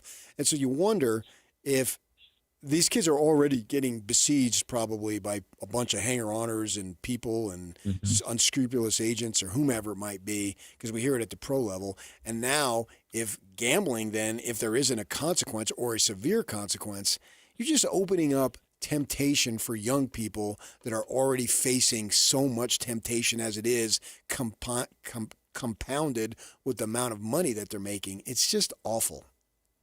Yeah, and I'm glad you guys brought it up about the gambling advertising and, the apps, the betting sites. You can't watch a ball game anymore without seeing those ads, in stadiums everywhere. So there is a little bit of a hypocritical element here to it. And because, those advertisements and those companies who advertise are paying big money. And there's a lot of cash being generated. But no, I mean, listen, when I was 19 and 20, I made a lot of dumb decisions. Now, I didn't have $4 or $5 million in my discretion, and God knows what kind of stupid decisions I would have made if I had that kind of cash. And you're right, you have people in your ear, the wrong people sometimes. You pray these guys are listening to the right people. And I think a lot of times if a kid who's 19, you're going back to some of the stuff in Georgia, and you get a high horsepower car, you never really had a car like that, and you're just sort of driving out of control, gambling. There's a lot that's different now, and that's why it's hard with the kind of money that's being paid out. I mean, if you think about it, if you're a top-tier quarterback, and this is not in any way, shape, or form me saying kids shouldn't be paid, because we're long since past that. These kids, they're the reason we go watch games. We don't watch the players to walk up and down, the coaches to walk up and down the sidelines. We go to watch the players play. And I still love the sport on Saturdays. But a top-tier quarterback in college football is going to command $3 million plus, maybe $4 million, maybe $5 million. Sam Levitt, who transferred from Arizona State to LSU, I think is getting $6.5 million. So the kinds of cash that we're seeing doled out. Jeremiah Smith told me, the receiver from Ohio State, who I think is the best player in college football, said if he wanted to go on the open market this past year, I know Miami was certainly interested, which is where he's from, he could have gotten $10 million, he said. And so, and you hear the clutter or the chat about maybe the collective bargain model is the way to go. And I'm not necessarily saying that won't work, but if I'm an athlete right now, are you going to be on board with that? If you're making 5, 6, could potentially make $10 million. I don't know. I don't know if I would be on board with that. Right. I do know. I would not be. I get to move every year. I get to move every year, and it's an open market and bidding. Why would I limit that? There was a time, maybe 10 years ago, when Northwestern players wanted to do it. There was still some upside they were chasing, so there's something they could get. But now they're getting everything, so why would they agree to that? It doesn't make any sense to me at all that they would sign up for that. Yeah. Which is why I balk at the idea that that's going to fix everything. I'm not saying it's not something that should be explored in some way, shape, or form, but I don't think it's the end-all answer. And I don't know what the end-all answer is. And that it's where we are. I mean, this thing was kicked down the road. The can was kicked down the road forever. And now it really is total chaos, anarchy. As I think one president called it anarchy. And it's, Congress is involved. You got the State College Sports Act, but to me, anything that stunts a player's ability to move or his ability to make more money or cap what his income is going to be legally challenged. That's going to be challenged in court, and it's going to continue to happen. So, outside of a total antitrust exemption, I don't know if that's ever going to happen that the NCAA gets. I think we're seeing we have been seeing the beginning, the end to the NCAA, and what type of organization or what it looks like. Even Dabo Swinney, who back in 2014 famously said, well, they're going to pay athletes, I'll go do something else. Well, even he's saying now, well, maybe there needs to be a players association maybe there needs to be a super league or a league that's 50 or 60 teams that have its own governance, its own commissioner, its own playoff. I do think we're going to be moving to some semblance of a model like that in college football. I don't know what the timetable is, but boy, when you have things like this happen, I don't think there's anything that's out of the realm of possibility. I really don't. And Chris, I'm an Arizona State grad. You had to bring up Levitt, didn't you? Yeah, and that's one of those things where you had the Liz Frank injury last year. He's had 2 surgeries. And he's making all that money. And I know Lane said he's running now, but we'll see where he is health-wise when the season starts. So even a kid like that who's had some issues injury-wise, Miami was willing to pay him, Tennessee was willing to pay him, sure. LSU finally got him, and he's making a ton of cash. So yeah, the movement. I think the thing if you look at that Save College Sports bill, the thing to me, the 2 things that make the most sense, and I don't know if they'll ever hold up, are the 5 to play 5. Because guys, I don't know about you, but I really don't want to watch 25 and 26-year-olds play college sports. I just don't, especially a kid who's played a couple of years of pro ball in Europe or whatever. The other thing is you said a minute ago, playing at 3 or 4 different schools. All right, I can make another $800,000. So I'm going to go here the next year, and then there the next year, because the emotional attachment. And here's what I think. I know the viewership is still high, and people are watching on Saturdays. But what's it going to be like 2, 3, 4 years now if this continues? Because the emotional attachment to college sports, having a team that you watch grow together for 2 or 3 years, like almost the soul of college sports, we're starting to lose that. Yep. Yeah, we definitely see it here. The 2 of us have been here long enough. We remember that exact scenario at the University of Utah, and obviously they won big, and they went to an NCAA title game in basketball in 1998, and that was the whole story of the 90s, watching those teams grow together and those guys, and that could never be replicated now. And the arena was packed, and people loved it. And they're not winning now, and obviously that's the biggest piece of the equation, but it's just a totally different vibe. And they got a player from that era back trying to rejuvenate that because it was so special to Alex Jensen, but even he's acknowledged, man, the rules are just so different now. It's just And I tell my kids who are in the 20s, they look at me like I got 4 heads, and I know it's never going to go back to those days. But Michael Jordan played 3 years of college basketball. In North Carolina. Ralph Sampson, who was the college basketball player of the year twice, played 4 years. Yeah, Tim Duncan's not walking through that door. those days are over of teams like that, kids playing together and growing together. And I think that's what, as a guy going on 61, I still love the games. I get up on Saturday mornings and I can't wait. And the product is great. I'm not one of those get off my lawn guys. But the part I miss the most is seeing teams grow and seeing kids develop together and knowing, hey, this kid is a really promising freshman for us. And I can't wait to see what he does next year and how much he grows. And then the next year, and we're going to get in this receiver and see those guys grow together. It's junior college every year now. And I don't know. That just does not appeal to me as much. Chris, we appreciate the time. Thanks for joining us. You bet, guys. Anytime. There's Chris Lowe. He's a national college football insider, senior college football insider for On3.com. When we come back, your feedback next. Stay with us. And it's all over almost here. Don't go nowhere. 3, 2, 1. This is Scotty G and Coach Tim LaCombe. Shehan Jayaraja, CBS, joins us. We're all shocked. I know everybody's shocked. The only people that seem to be happy about this is Brandon Sorsby and Texas Tech coaches and fans. How shocked are you that this went down the way it did? I thought that the case that the NCAA laid out was pretty reasonable. In sports in general, right, there is a bright red line around one thing, and it's that you do not gamble on sports and that you do not gamble on your own games. This is something that impacts the perceived integrity of the sport. The idea that there are people on the playing surface who could be manipulating the game for whatever reason, right? And so that to me remains, in my eyes, a bright red line. This is really one of the first instances in sports, period, professional, college, any level, that we've seen it impacted like this. Catch Scotty G and Coach weekdays from 10 to 2, presented by Mountain Land Supply on 97.5, the KSL Sports Zone. America First Credit Union has everything you need to get your money working. And for a limited time, new members get a $150 cash bonus for opening a checking account and $200 more for enrolling in and using direct deposit. If you're ready to do more with your money and get up to $350 cash, head to americafirst.com and become a member today.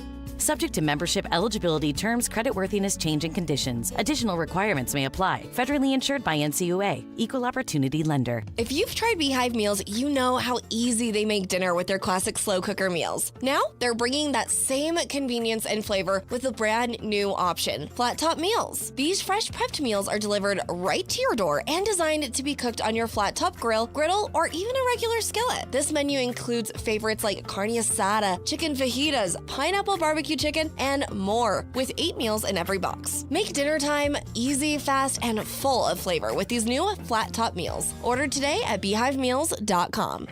Summer has a way of taking over your home. So before the season gets too hectic, give your home a fresh start with Zero-Res. Right now, get 3 rooms of carpet clean for just $129, plus 20% off air duct cleanings, because you're about to put that AC to good use. Zero-Res cleans without sticky soaps or harsh chemicals, helping carpets stay cleaner longer and dry faster. Call 866-ZERO-RES or visit ZeroRes.com today. Spelled the same forwards or backwards. Zero-Res is the right way to clean. I'm married with 2 kids. I'm a veteran. I own my own business. I'm a retired school teacher, and I've had thoughts of suicide. But, thankfully, my granddaughter made a point of checking in on me. Spencer noticed when I was distancing myself. One of my buddies, he was worried about me. Having someone when I wasn't myself. When I need it most. Help me live on. Live on. Live on. Connection can prevent suicide. Learn more at liveonutah.org. Have you ever looked in the mirror and just didn't feel like yourself anymore? Maybe your clothes didn't fit the way they used to, or you don't like how you look in them. Honestly, it's more than that. It's how you feel walking into a room, avoiding photos, skipping events, not feeling as confident at work or even with your spouse. Over time, that starts to wear on you. But here's the truth. Losing weight is one thing. Feeling confident again and keeping it off, that's what really matters. At SLC Fat Loss, we help people lose 20 to 40 pounds naturally in about 60 days without without injections, crazy workouts, or prepackaged meals. More importantly, we show you how to keep the weight off so you can feel comfortable in your clothes, confident going out, and actually like what you see in the mirror again. Alex Curie here. I dropped 65 pounds in just 60 days. That was 2 years ago on Salt Lake City Fat Loss. I've kept it off. You can do it too. SaltLakeCityFatLoss.com. Many clients lose 20 to 40 pounds in about 60 days. Schedule a free weight loss consultation and start to feel confident again. Go to slcfatloss.com. That's slcfatloss.com. Results may vary. As a pedestrian, it can feel like getting home safely is the final boss. Now, here's how to max your stats and take 0 damage. Here's the strat. Try this killer combo move right here. Cross with your phone light and make eye contact with drivers before you go. Upgrade your visibility. Make sure you always use the crosswalk and wear reflective gear. Save stealth mode for video games. Stand out, stay seen, and stay safe. A message from the Utah Department of Public Safety. They're looking out for you. And now, enough of us. It's time to hear from you. From all your texts, tweets, and posts. This is the best feedback of the day. Ooh, I was there. That's the best game of my life. With DJ and PK on 97.5, the KSL Sports Zone.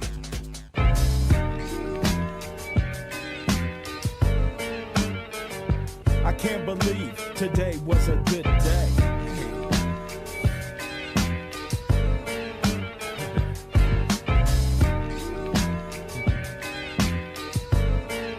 Today was a good day. Join Scotty G and the coach Tim Lacombe Friday from 10 to 2 at Tyndall Mazda, 10785 South Auto Mall Drive in South Jordan. Question of the morning. Bill Simmons thinks the Jazz are going to draft Cameron Boozer, citing Danny Ainge's preference for wing players. Are you buying Bill's take? Ryan, Danny will probably trade the pick for 6 second-rounders. Some people are so sour. On a list I'd of go things, 7. On a list of things, it's not going to happen. Dennis, I would imagine he's wrong, but I never pretend that I know what goes on in any general manager's mind, especially Ainge. Why don't you explain what Bill was getting to, his bigger point, aside from trying to be a prediction and put something on the wall and say, see, I knew. It's more analysis of Ainge's history and career. Yeah, well, those are 2 Boston guys, and we saw that, he signed Gordon Hayward, he drafted Jaylen Brown, he drafted Jason Tatum, and certainly the Brown and Tatum thing worked. And he drafted Tatum when he had already signed Hayward and had Brown. And he still went for that type of player. A bigger player, a bigger wing guy. And some people may say Boozer isn't that prototypical, and I get that. He's not. But in today's game, neither is marketing from that perspective. But you have to have that type of game in order to play in today's NBA. The Walker Kesslers are very rare. Patrick says if they do that, I'll be a Jazz fan again. I think it'll be a good time to be a Jazz fan regardless of who they draft. The team's already good. Irregardless. And each of the top irregardless. And each of the top 3 players definitely brings something. I mean, none of them are perfect players. They've all got their flaws. And at this point, we're hearing a lot more about their flaws than we are all the good things they can do. Cameron Boozer is 18 years old. He turns 19 next year. He's not a finished product, but he's 6 years away from being able to rent a car. He's obviously pretty polished for an 18-year-old. The guy knows the game. He's out the bloodlines, obviously, and I'm sure his father obviously has been involved. You see him at the games, and so whatever he lacks in, I'll just jump over you. There's ways to beat you. It's not simply who is the most athletic, who are the most athletic players. They aren't the best players. There's guys that figure out ways to do it. I mean, the Knicks, outside of Anunoby, I don't really think they have that athleticism. They don't. They have a lot of. They have a lot of second-round picks on the roster. I just saw a list of how they were acquired. They're skilled. Well, they were all through trades. The starting group, and so that's the way. Bring him in the system. I'm comfortable if it comes to that. Those guys think that, hey, Boozer is the way to go. I'm fine. And if it doesn't work, I'll second guess it. But I think it will work. I really don't see how they can lose on this one.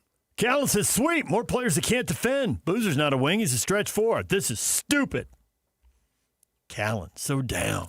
If you're a stretch 4, doesn't that make you a wing? pretty much these days, yes. The way Because guys by the move on word a court. stretch, we are including threes. Mm-hmm. You're going to the corner to shoot threes. I say don't sleep on Boozer, man. I don't know what's going to happen, obviously, but if it happens, don't sleep on him, man. Tom says, I'm just glad I'm not the one making the pick. It's going to be interesting. It seems like everyone has an opinion. And Mark says, either way, I'm happy. Well, let's it's win. Sports. Of course, we should have an opinion. And, yeah, let's win. I think they are going to win. Good times are ahead. DJ PK, we're out of time. After the break, it's Scotty G and the coach, Tim Lacombe, right here on The Zone. Are we finished? Done. So what, that means the show's over? Yep. It's over. Over. Goodbye. And that's all I have to say about that. Goodbye. Hockey fans, let your voice be heard with the Utah Mammoth Fan Forum. Visit the Utah Mammoth page on KSLSports.com to connect with the team, other fans, and our KSL Sports Insiders. Start chatting today in the Utah Mammoth